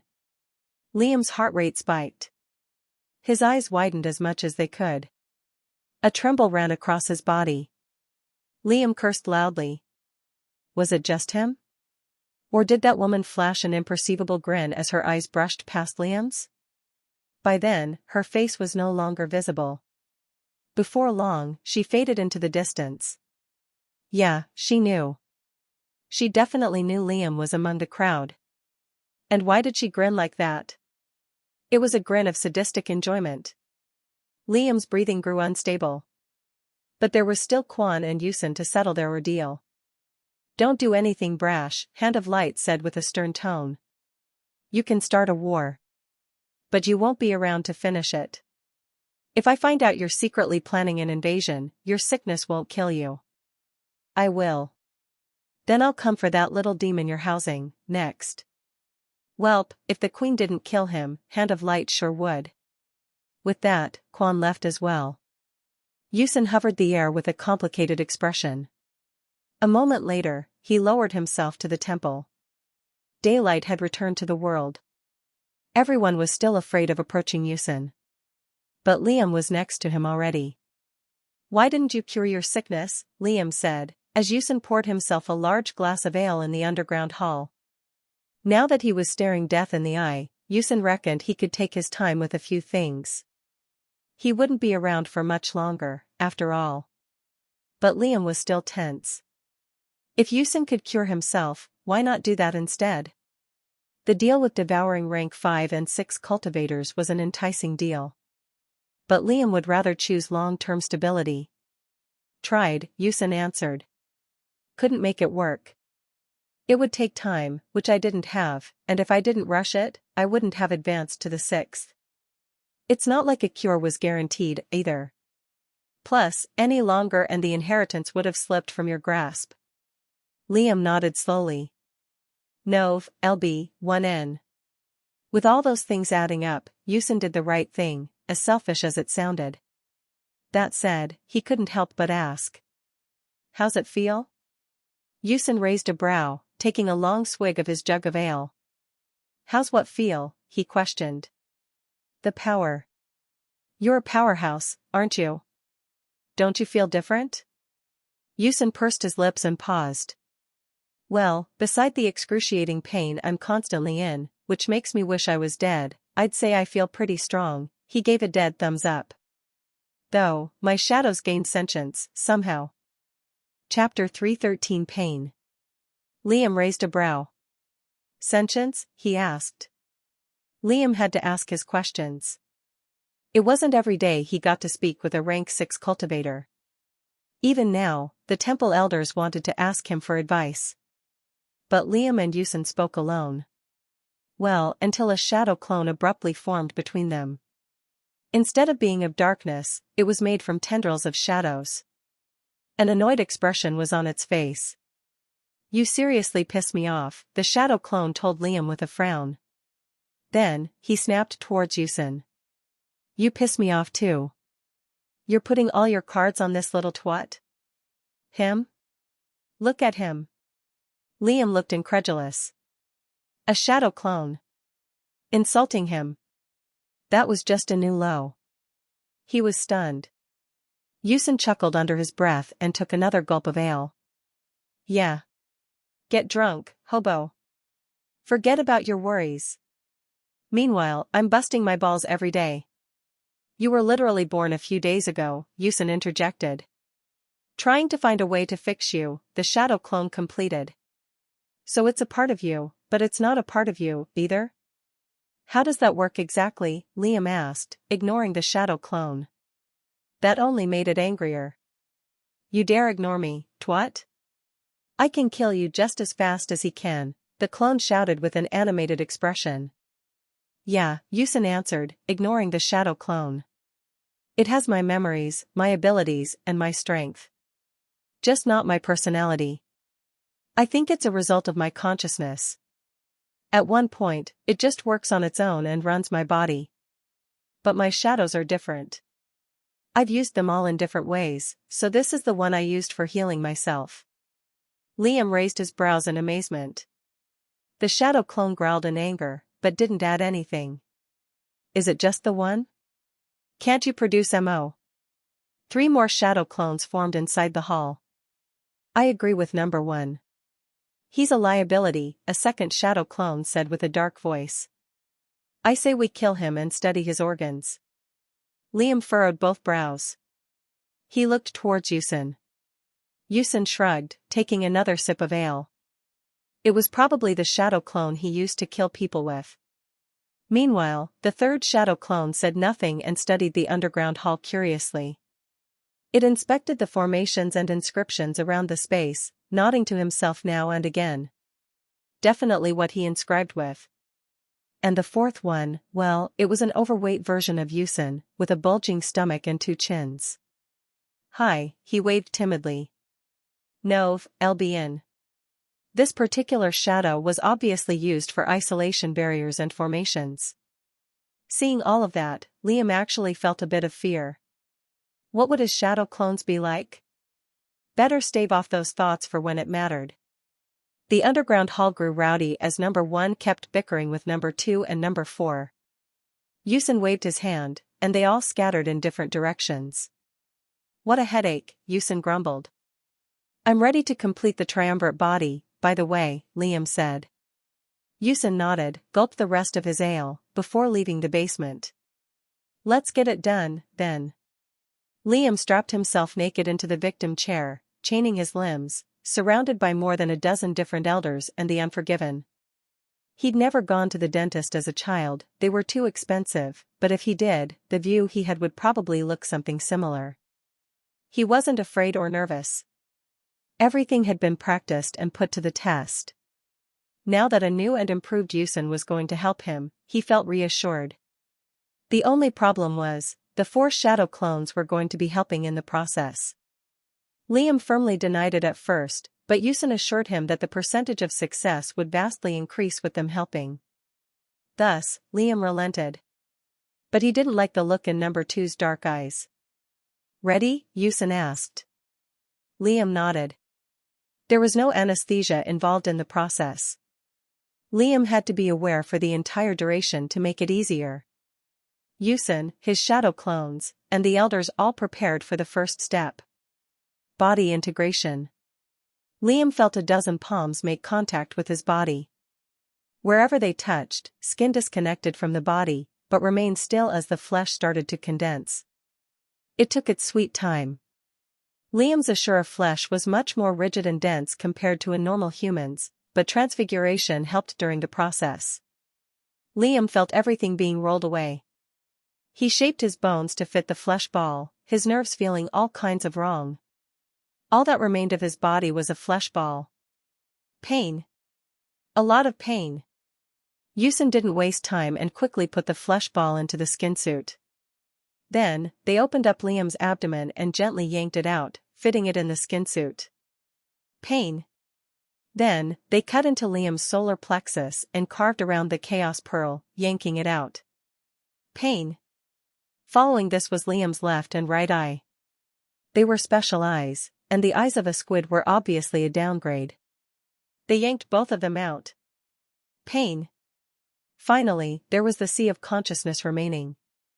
They cut into his black skull and scooped out the brain, activating mind isolation. But there was no pain.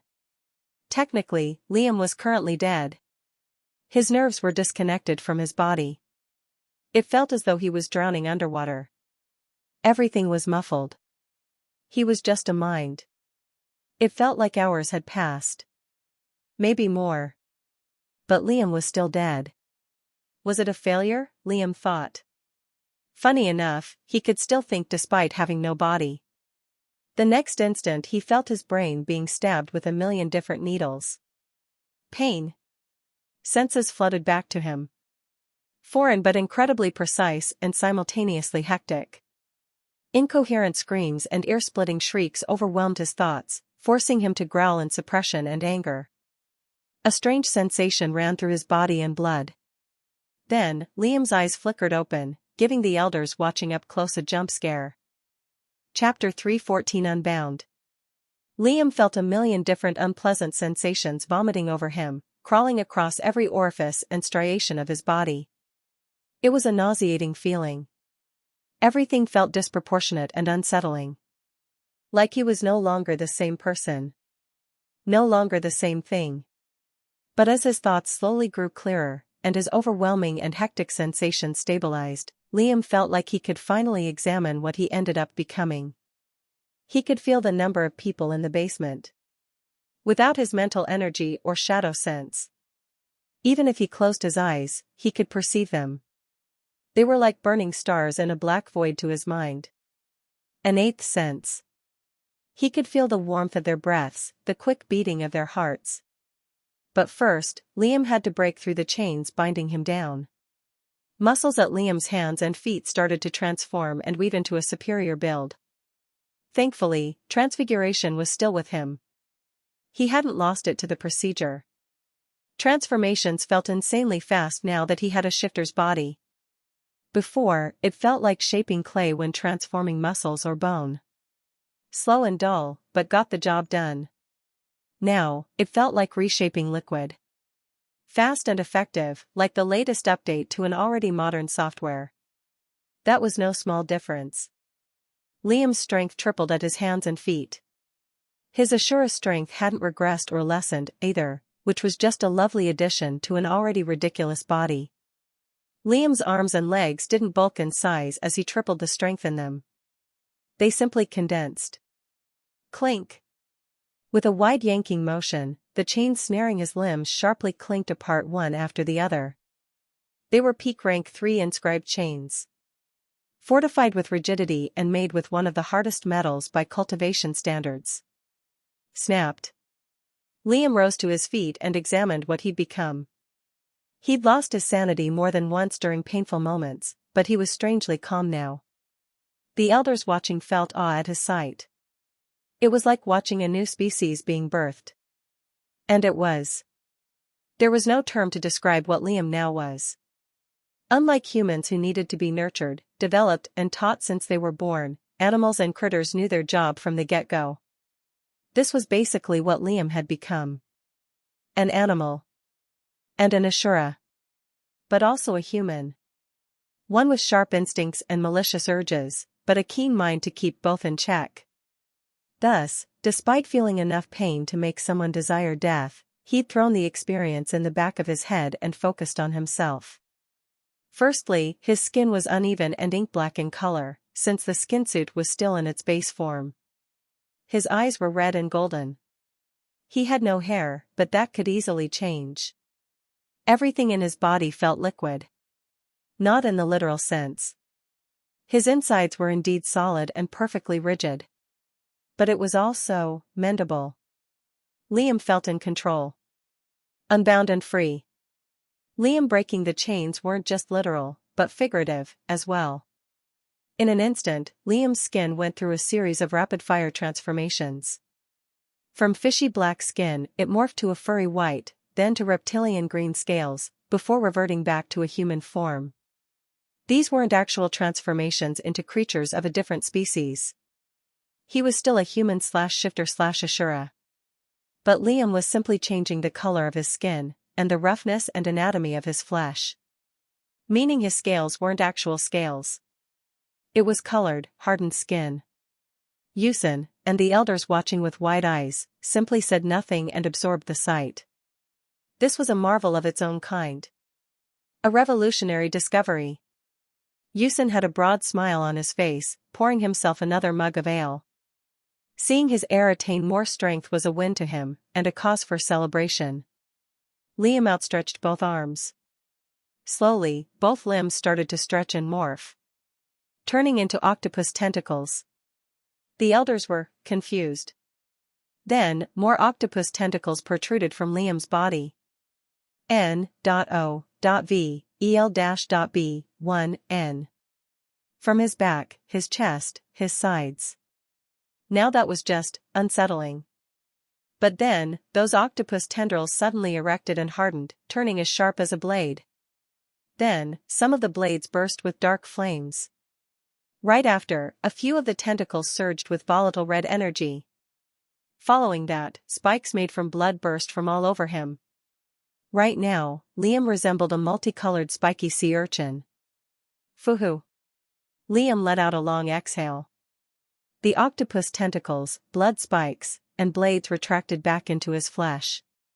Now, he resembled himself again, with a few modifications. White hair was too catchy. Liam chose to don short, raven-black hair instead. "How does it feel?" Ucladd asked with a smirk. Liam let out a short laugh. "Unsettling and a little deep." "Wonderful." After the initial success and small experimentation, Liam tested out the limits of his new body on his own. Unfortunately, he still couldn't significantly alter his fixed anatomy. He had gained new structural abilities, like what he did with the octopus tendrils. Only, organs like his eyes, ears, and heart were still fixed and unchangeable. He could change the location of his eyes and bring it around the back of his skull, or anywhere else. He could split his bones and turn them into a wieldable shard, and could even expel things from his body. Poison would no longer affect him, that was for sure. In fact, Liam could actually change the location of his centers of power. Both his Chaos Pearl and core were at the very center of his body, the safest and most protective place they could be. But Liam couldn't duplicate his eye or sensory organs. He could change their shape slightly, but that was it. Despite his amazing bodily capabilities, Liam still didn't have ultimate control. But eventually that would change. At the same time, Liam attempted admit. He was a bit afraid of using expel, but he'd only try it if admit worked. There wasn't enough time for a proper, conductive test, but he simply absorbed a small piece of a rank 4 lizard's flesh to add to his own. As soon as the lizard's scaly meat made contact with Liam's body, it slowly sank through. Admit had gotten significantly stronger. And it worked. Chapter 3:15 Ridiculous. When Liam absorbed the lizard's flesh to his own, he felt a myriad of sensations entering his body. It felt like he'd experienced everything that piece of flesh had gone through. All of its contractions and relaxations. The piece of flesh didn't melt inside him, but it was still a part of him somehow. It's like my body naturally studies what it absorbs. Does that mean admit allows me to take control of another creature's abilities? It feels like it. After absorbing more of the lizard's flesh, Liam felt his body converting it to muscle mass. He could still track and identify the foreign pieces of lizard flesh in his body, which was strange. It didn't combine with his Ashura flesh, but when Liam used transfiguration, he could freely manipulate it. Liam made the lizard flesh wrap around his 2 organs like a protective egg. Then, he brought it out and spread it across his arm. As he did so, Liam's eyes widened. Black scales had hardened on his arm. And they were the real thing. They weren't an imitation that Liam did, but an actual piece of the rank 4 lizard's scaly armor. This confirms it. Admit acts like a shifter's power copying ability. But it wasn't as strong as the real thing. That'll change once my body gets stronger. I wonder how much of this I can absorb. Liam absorbed more and more of the lizard's flesh. Until he suddenly hit an invisible threshold. Admit just stopped working. But by then, Liam had absorbed more than 3 kilos of the dark lizard's body. Liam pursed his lips. Now, to expel it. Having more muscle mass was an amazing thing, no doubt. But expel was incredible in its own right. It combined Liam's core, physical and blood ranks to produce a disgustingly powerful explosion. Liam heaved a sigh, then gathered all the dark lizard flesh on his hand, creating a sphere the size of a basketball. Currently, Liam was in the basement of his inscribed home, waiting for Yusin to meet with the Moyong family. His entire basement was riddled with protective layering. Should be fine, right? Liam used expel and disconnected the ball of flesh from his hand, hurling it away. Using expel was like pressing a cartoonish, attractive red button that activated a nuke. As soon as you pressed it, that was it. You couldn't stop what followed. The ball of flesh gained a red glow as it neared the distant wall. Liam felt his skin jolt as he sensed the danger, and it continued to scream as the ball prepared to make contact with the wall. Liam quickly realized that he'd overdone it, but he figured that it was a good time to test his body's defensive capabilities. The ball of flesh exploded with a bright red boom, sending a deafening shockwave in all directions. It was strong. But apparently not as strong as Liam's arm explosion. Liam lost his footing and slammed into the wall behind him. There was no pain as he did, since the outermost layer of his body was still a shifter skin suit and absorbed the recoil with ease. Then the explosion of blood and flesh hit him, making him bounce like a pinball in an arcade machine. But that was because Liam employed no defensive measure. This was his natural defense. Even as Liam bounced around a couple of times, a smile stubbornly remained on his face. As the recoil and force disappeared, a massive crater in Liam's basement as a result of the ball of flesh. Liam picked himself up and dusted off his shoulders from the rubble. Nobody came to check up on him. They'd been used to his ridiculous shenanigans, after all. Liam nodded to himself in satisfaction. He tried to absorb more spirit beast flesh a moment later, but couldn't do so. Admit was on a cooldown of sorts. So the strength of expel depends on what material I use for the explosion. If I used my Ashura body instead, it would have been much more devastating. A moment later, the chaos in Liam's body churned, fully transforming him into a 6-armed Ashura. Gauntlets covered his arms, ornate armor graced his shoulders, and his size grew considerably. I definitely feel like my mind is clearer. There's no more impeding rage that I can feel so far. But it all comes down to this. Silence. Liam activated the umbral needle spell. Nothing happened. Liam activated the surging burst spell. Nothing happened. Liam activated the shadow clone spell, holding his breath. And nothing happened. Liam sighed. Unfortunately, using spells with his Ashura form was still difficult. He felt his core sputter when he activated a technique, but it wasn't enough. However, transfiguration and blood manipulation were much easier to do now in his Ashura form. Wait, if that's the case. Liam triggered the blood demon arts. Iridescent white blood splayed from Liam's body and wrapped around him like a liquid blanket, fitting nicely around his form. It armored the gauntlets. It covered his feet. It fitted his face with a demonic mask. Then, it crystallized. If the blood demon before was a glorious knight, the Ashura version of it turned him into an emperor's mighty praetorian. In all 6 of his arms were swords. Liam started to laugh. This was ridiculous. But it came at a cost. Using his blood arts in his Ashura form used basically all the blood in his body. Meaning he couldn't use his ichor anymore or heal himself with it. Liam reverted to normal, and the blood melted back into his pores. Well then. That's enough experimentation. Liam was more than satisfied. But there was still something Liam needed to do. He made sure no one was spying on him before he did it, though. No one did. Confirming it, Liam looked towards his groin. With intent eyes and a serious expression, he used transfiguration. No. That's not quite right. Still not right.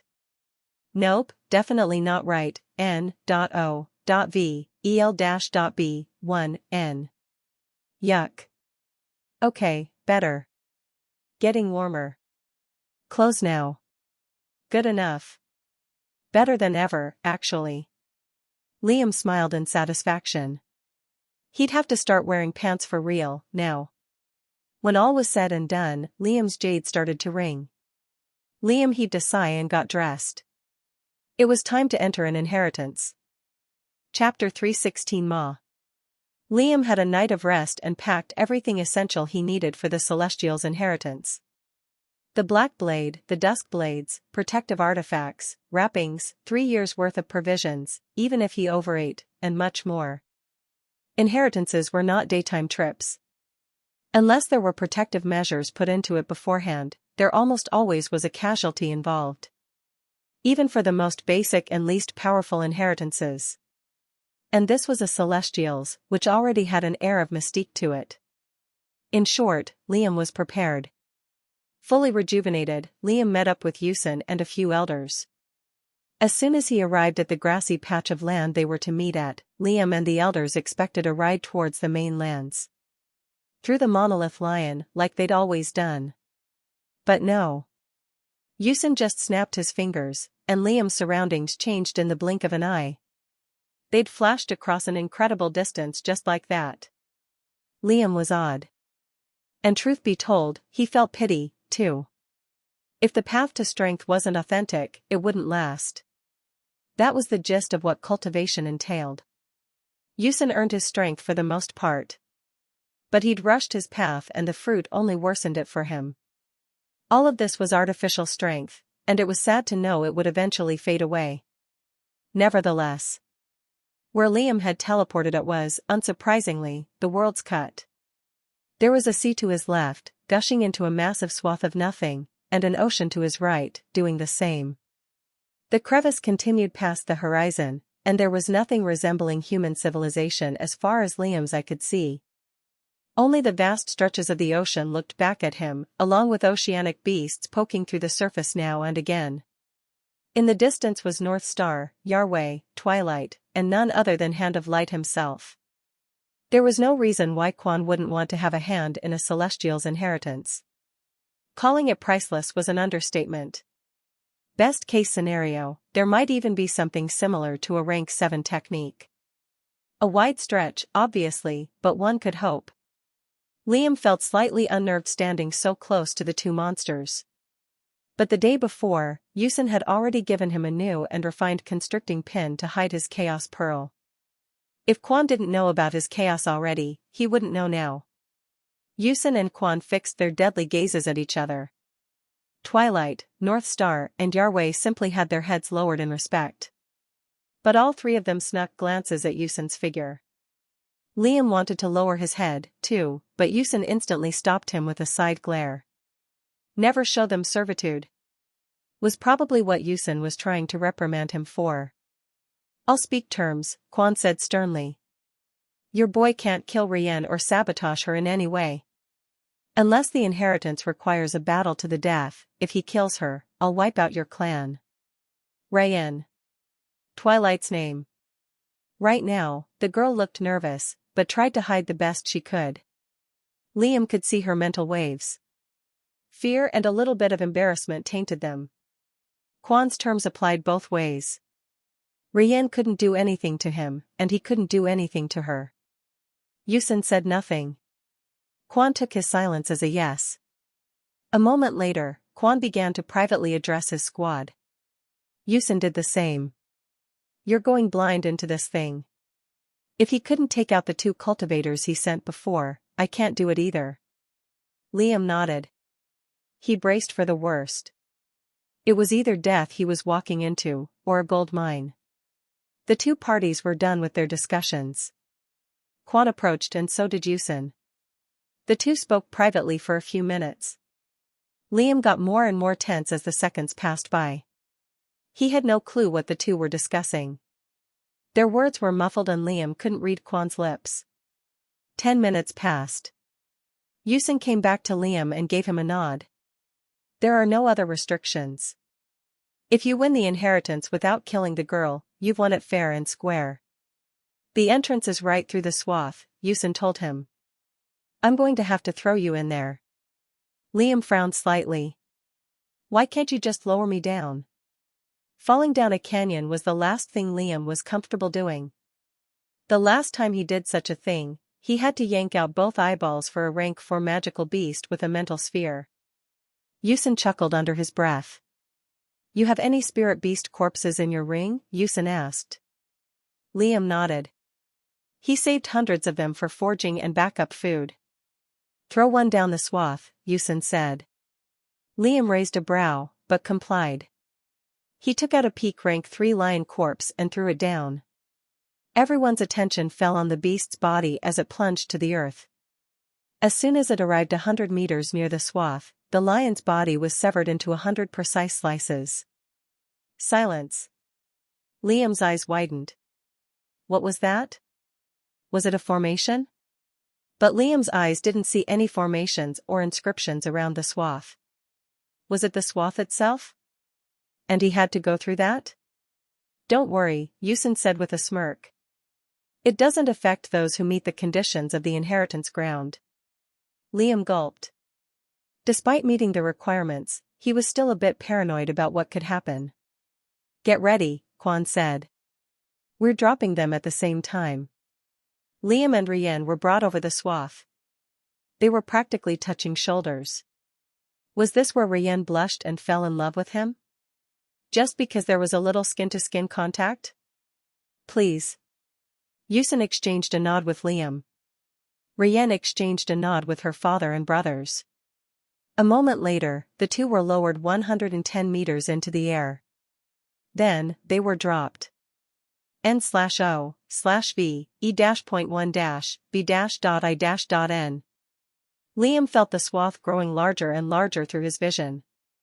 It was like an impending maw, and he was getting devoured. 85 meters. 55 meters. 31 meters. 18 meters. 5 meters. 1 meter. As soon as Liam and Rien passed the swath, he felt his brain being squeezed and his vision going dark. Liam went unconscious as a glorious voice entered his mind. Are you worthy? Chapter 317 Trials. Liam suddenly jolted upright, a sheen of sweat on his skin. Grimacing, he found himself lying on the ground. All he heard before his consciousness sputtered out was the glorious voice. It was youthful, but profound and also deep. Are you worthy? As his breathing calmed down, Liam took a look at where he was. He rose to his feet, an incredulous look on his face. Right now, he was very, very confused. He had just fallen into the crevice. There was no doubt about that. But right now, there was no more darkness. In fact, there was illumination. There was a sun above him, burning with light. There were also clouds and a blue sky to accompany it. It was like any other sunny day. The ground below was filled with lush green grass. As far as his vision reached, that was all Liam could see. Grass and blue skies. The sun never set, and there was a light wind brushing past him. Where's the girl? Liam thought with a frown. Did she wake up before me? Liam dismissed that possibility. His sea of consciousness was quite powerful compared to anyone his age. If it was a matter of mental strength, he was definitely stronger. So that means she's in another section of this place. Liam spent the next few minutes in awe of the whole place. Liam sniffed and ripped a few handfuls of grass from the ground. It was real grass, not an imitation. Obviously, the sun above was not real. Even Liam could conjure up an illusionistic ball of light with his king's eye. A celestial could do it much better than him. This inheritance ground was basically a sandbox for them to play around and manipulate stuff in. A separate dimension. Everything in it was fake, but also real. At the same time, Liam realized the aura purity here was far better than anything available in the mainlands. It was so brilliant, in fact, Liam started to cultivate his core on the spot. There was no announcement of any kind, after all. He was just taking advantage of the situation. Nothing less fitting for a celestial. I've only really scratched the bottom of the barrel, Liam thought, suddenly feeling excited. That said, what was he supposed to do? There was nothing but a vast, but empty, horizon up ahead. Luckily, Liam had studied the basics of inheritances, so he had a few troubleshooting methods. After half an hour of cultivating, he rose to his feet. "Trial," he shouted in the air. Silence. Only a light wind awkwardly brushed past him. "Test," Liam shouted again, a little louder this time. Silence. Liam clicked his tongue. Eternal Sword might have made the amazing construct and separate dimension, but he forgot the most basic requirement when choosing an heir. Directions. Then, Liam realized something. If this works, I'll be mad. Liam took out his black blade. A nice shing noise left his space ring. The same, glorious voice rang out, but Liam wasn't mad in the least. First trial. A change. More than 100 magical beasts left the ground. Praying mantises. Their skinny bodies looked to be made from a shiny metal. 2 razor-sharp claws were raised to their front. Their backs were long and streamlined. They were roughly the size of a large dog. Yet, Liam was more confused than anything. All of these creatures were rank 1. That was nothing. Sever all your foes in one singular slash. The profound voice spoke its demand. Silence. That. 1 slash. All at once. That meant that all the mantises had to die in an instant with the swing of Liam's blade. But Liam smiled broadly. That's why the black blade was made. All of the mantises rushed him. But Liam didn't swing his odachi straight away. First, he started to herd them. Starting by running circles around them until they started to bunch above one another. Liam didn't want to use physical force, in fear that it might classify as an attack and disqualify him. The mantises weren't smart creatures. And they were so weak. It was like they were attacking him in slow motion, while he was still functioning in normal time. Liam could crush them with his bare hands if he wanted to. Eventually, all the mantises crawled atop one another, becoming a shrieking hive of buzzing noises. Then, when he spotted a correct opening, Liam squatted to the ground. Strength started to pour into his thighs and knees. Right after, Liam was launched diagonally forward, blurring. As he flew through the air, Liam swung once, sparing no effort. Shing! A wide black arc left the black blade's edge. As it met the tide of praying mantis, a series of satisfying squelches and crushes rang out. The arc continued, and continued, and continued, until all the praying mantis were dead. Nov.Lbn. Liam landed on the ground and waited for the voice to say something. It didn't. But instead, the ground trembled a bit. Liam looked towards the source of the noise. It was the sound of a passageway opening, and in the distance, there seemed to be a door to another world. The second trial, Liam thought. Liam waited patiently. There was silence. Do I not get any rewards? He thought, furrowing his brows. If anyone that knew Liam's personality was near him, they'd instantly call him shameless. What kind of person would expect a reward from killing a bunch of rank ones? Liam shook his head and instantly walked through the door. He wasn't tired at all. Outside, it was the same thing. Endless grass. Fake sun. Blue skies. Trial 2. 24 spirit beasts emerged from the ground. Liam instantly realized they were not normal. They were sword-wielding baboons. 24 of them. All at the peak of the 3rd rank. Not just that, they were triple-wielding their swords. One on their left hand, one on their right, and one gripped tightly between their jaws. Chapter 3:18 Adapt. The swords themselves were made out of a lusterless brown metal, but Liam could tell they weren't dull. Their fur was an obsidian black hue, and their eyes were brown. Liam had never seen such animals. But they were probably an old species not found in Alali. After all, Eternal Sword had to be from a very outdated age. During that time, not all magical beast species survived the test of time. Cut down your foes with 1 slash each. The voice had spoken its demand. 1 slash each. Meaning Liam didn't need to kill them all at once. The triple sword-wielding baboons rushed at Liam without a scream. Liam readied his black blade. The task was incredibly easy. At one point in time, a peak rank 3 would have been incredibly difficult for Liam to deal with. There was no such issue anymore. Liam blurred forward with a smile on his face, his black blade held close to his side. Cling.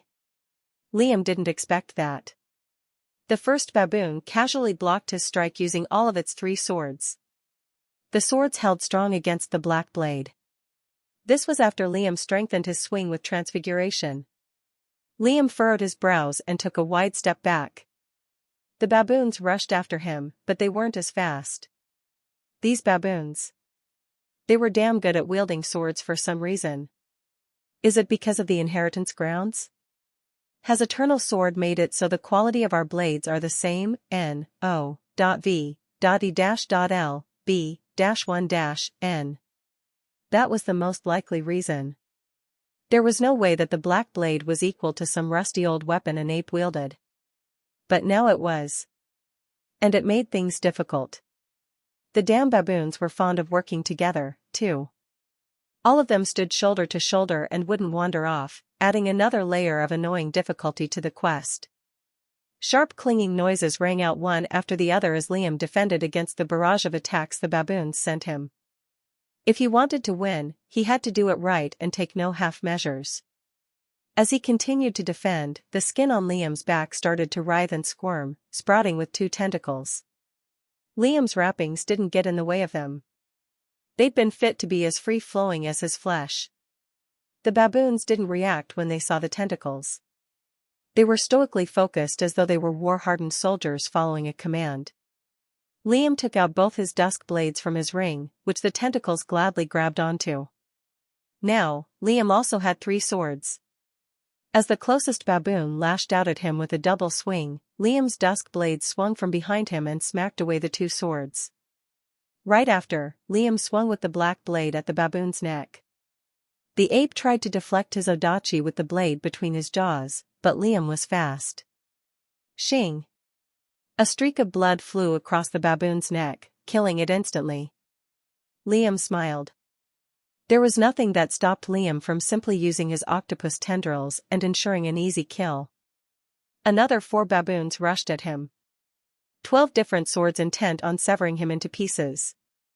Another series of black octopus tendrils burst out from Liam's body. They were soft and jelly-like, having no attack or defensive capabilities at all. But the tentacles tightly ensnared each of the 4 baboons. As it did so, the baboons retaliated. They thrashed their blades around wildly, causing deep gashes to form on Liam's tentacles. Liam smiled as he saw the result. 3.5 seconds passed, and the gashes were formed. This was the triumvirate body. Liam swung 4 times, each swift stroke severing a neck. Shing! More baboons arrived. However, once Liam knew how easy it was to kill them, they were easy to deal with. Soon, 24 baboons were killed with 1 slash each. Liam heaved a breath at the end of it. Silence. There was no reaction from the voice. Was that it? Liam thought. But no. Something started to emerge from the ground. More baboons at the same rank and wielding the same 3 swords. Liam frowned. Something was different about these apes. They were smiling broadly, their teeth sharp and their gums long. Liam blurred forward and tried to kill them the same way he just did. Four tentacles sprouted out and shot at a baboon. But strangely, the other monkeys didn't help him. The baboon smiled ominously. Despite how fast Liam's tentacles were, the baboon's 3 swords flickered. He launched into the air and twisted rapidly as Liam's tentacles converged at him. Shing! Shing! Shing! At once, all of Liam's tendrils were severed off. Liam grimaced. The baboon landed on the ground with a light step, then looked up at Liam with a smile. Liam's blood conjoined with his body to reform the severed-off tentacles. The first wound Liam had received since his triumvirate procedure. Liam realized how more of his blood was required to heal his wounds. More than triple the amount. It made sense, though. The triumvirate body had more functions, thus, required more fuel to regenerate. Once for his human side, twice for his Ashura side, and third for his shifter side. That said, Liam brought his thoughts to the main issue at hand. Did they just learn how to counter me? Liam thought. All the baboons were smiling at him. So human-like. So annoying. He didn't like it one bit. What do I have to do to win? Liam thought. When he maintained his distance, the baboons didn't attack. Only when he got close did they collectively try and cut him down. They were still only 24, but were far better than their previous variants. Liam fought with them once more and killed the 24 with a bit more effort. They reformed all the same. Liam tried fighting them with the same level of effort, and they countered his fighting style perfectly. All of them are the same, so there's no one in charge of this, Liam thought. Liam thought about the situation for a while. This was a test. A riddle. They're going to adapt to me every time. Liam retracted the tendrils from his body. He gripped the odachi between his jaws. He wielded the dusk blades in both hands. I have to adapt to them. Chapter 3:19 Sword Hardening. The test was teaching him something. The baboons were adapting to him. If Liam continued to use his best abilities, eventually, the baboons would learn how to counter them all. And eventually, he'd be defeated by monkeys. Literal baboons. Instead, Liam put the odachi between his teeth and clamped down on it. It was weird, biting a sword hilt. It felt unnatural and wrong. The odachi's long edge stuck out the side of his bared mouth, but it didn't cut him. Liam strengthened his teeth a bit to better his grip on the blade. Then, Liam honed his focus and took light steps forward to the group of baboons. At the same time, they took slow steps towards him. Slowly, it became a jog, then a run, then a sprint, then a clash of blades. Cling! 6 different baboons pressured him with his blades. Liam outstretched his swords to cover him as much as possible. Gashes formed on his body, but his blood reformed them. Liam had to be careful not to accidentally slice or even nick the baboon's skin. With a pushing motion, Liam swung his dusk blades and pushed away 5 of the baboons around him. Liam's physical strength was obviously better than theirs. But he could tell that with each iteration, they were getting stronger. As 5 baboons were hurled away, Liam looked towards the one in front. Cling! Liam pushed away the baboon's blades. Shing! Then swung to the left with the black blade in his mouth. Nav, lb, in. Spurt. A head rolled over the patch of grass. Liam looked towards the other baboons with a predatory gaze. Despite the sword in his mouth, clamped on with his sharp teeth, he managed to smile. What followed after painted the patches of grass blood red. Getting used to fighting with 3 swords was not pleasant. In fact, it was pretty damn uncomfortable. Liam's teeth had already made a dent into the black blade's hilt. All 3 of his weapons had nicks and scratches on them. He'd have to repair them afterward. But he'd killed off the baboons one by one. By the end of it, Liam heaved a long sigh and held his breath, removing the back blade from his mouth. Silence. The voice kept quiet. That was not a good sign. Something began to emerge from the ground. Liam grimaced. But when he realized it wasn't the baboons, he instantly felt relieved. A blade is not a piece of metal. It is fluid like water, strong like earth, fierce like fire, and sharp as wind. It is made for a dark purpose, but could be wielded for light. Eternal Sword's glorious voice echoed throughout the fake dimension. Liam raised his brows. He didn't like riddles or poetry in the least. But when it came from a celestial, it held merit. Liam memorized the words. Is there a hidden meaning in them or something? Liam thought, before choosing to study them later. Words of a celestial were valuable. What came out of the ground was a marble dais with a bright rune on top of it. Further ahead was the gate to the third trial.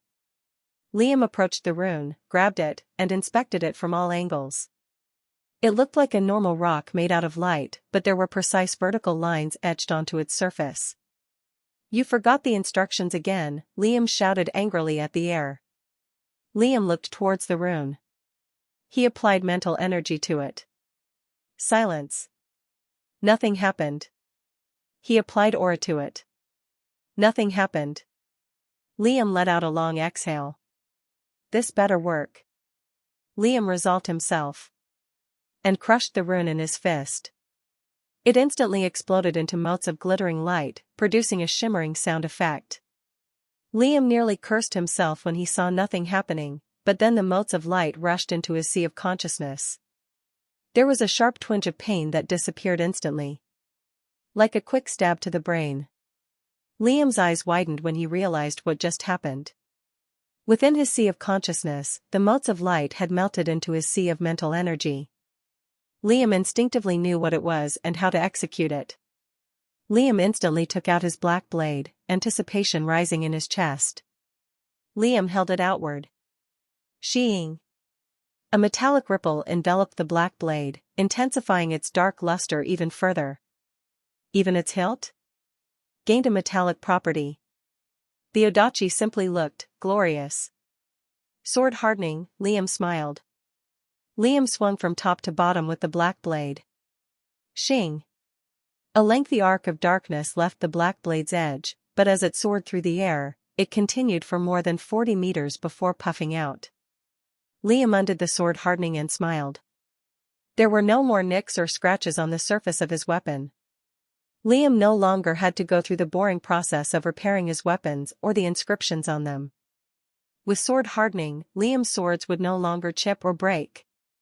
The technique essentially allowed Liam to strengthen all aspects of his swords. Sharpness, rigidity, and natural ability. It required no real resource to work either. Other than a small but steady flow of mental energy. This is just the second trial, too, Liam smiled. But it's obviously going to get harder after this. I had to go from killing 100 rank 1 magical beasts to getting matched up with baboons that could have won against me. I'd be a fool if I don't prepare well before attempting the third. Liam used sword hardening for the dusk blades too, repairing them. With the bright black sheen, they looked both ominous and vicious at the same time. Liam took to cultivating his mind and core for 2 entire weeks before moving forward. There was no time limit or restriction holding him back from doing so. There's only that girl to worry about. It's a shame I can't see what stage of the trial she's in. Finally, after the 2 weeks were over, Liam heaved a long sigh. Then, he walked through the third trial gate. Chapter 321,000. What Liam saw made him curse slowly in confusion. Boulders. Just boulders. Massive boulders lined up as far as the eye could see. 1, 2, 3, 4. Liam began rapidly counting. The more he counted, the more his eyes widened. 1,000. 1,000 boulders were lined side to side, as far as the eye could see. They were placed atop a thin pole that somehow managed to hold them up. The boulders were perfectly smooth. They were marble white and shimmered under the fake sun above. The fake dimension had been narrowed down to only 50 meters side to side. The boulders were positioned to be both to the left and right of Liam. Split them in half within the allotted time. Liam's eyes widened. Allotted time? Liam raised his head. Above him was a timer, and each time a second ticked down, it made a ting noise. 12 hours. He had 12 hours to cut down 1,000 boulders. What kind of idiotic test was this? What was the point? There was no time to think. Liam cursed and gripped his black blade, activating sword hardening and looking towards the first boulder. Shing! Liam swung from top to bottom. A second passed. The boulder slowly split apart, but didn't fall from the pole holding it up. The boulder was actually hard. It wasn't made out of marble. It was strengthened enough that Liam's peak rank 3 weapon had difficulty cutting it. And this was considering his strength and sword hardening that enveloped his blade. Liam moved to the next boulder. And the next. And the next. But the more he cut, the more Liam came to a realization. He wasn't getting past this trial. 12 hours for 1,000 boulders was extremely difficult. And apparently, he couldn't use his shadow clones, even though he tried repeatedly. Liam went through 200 boulders in 5 hours. And strangely enough, he felt incredibly tired.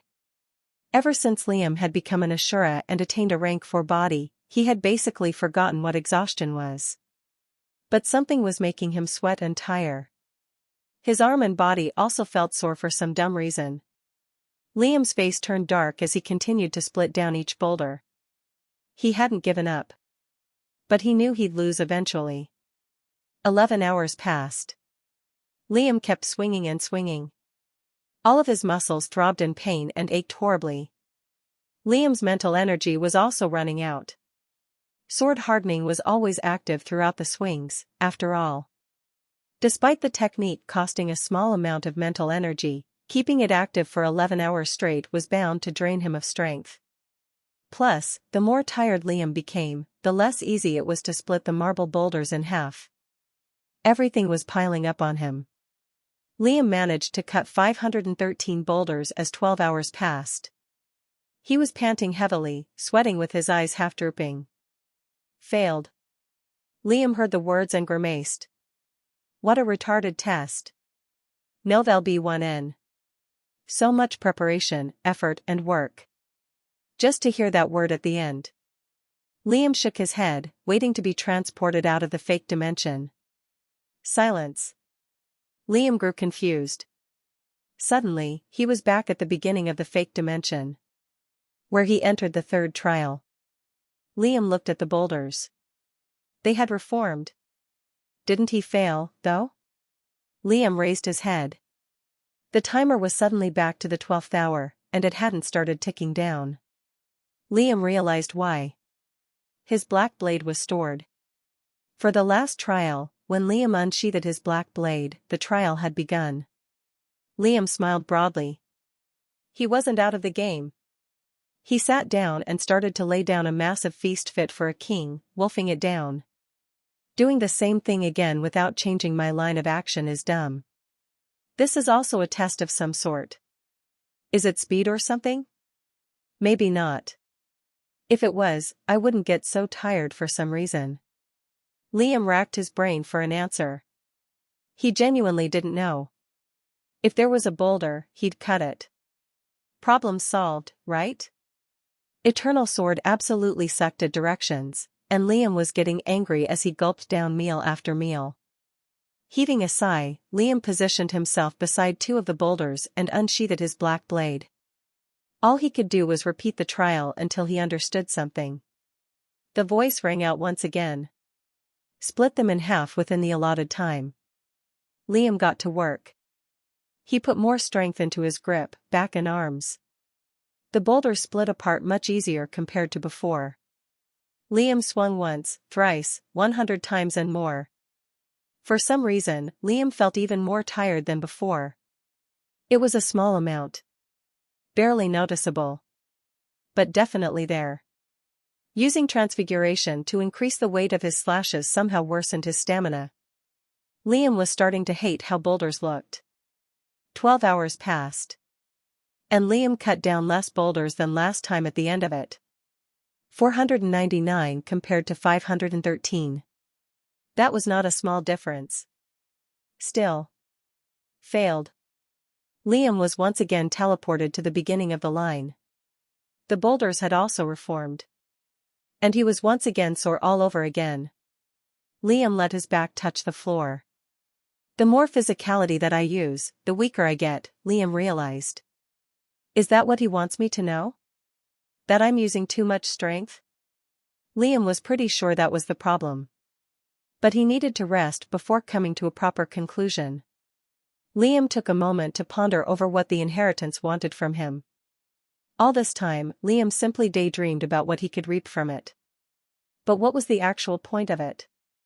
Besides the eternal sword wanting an heir, of course. Liam pursed his lips.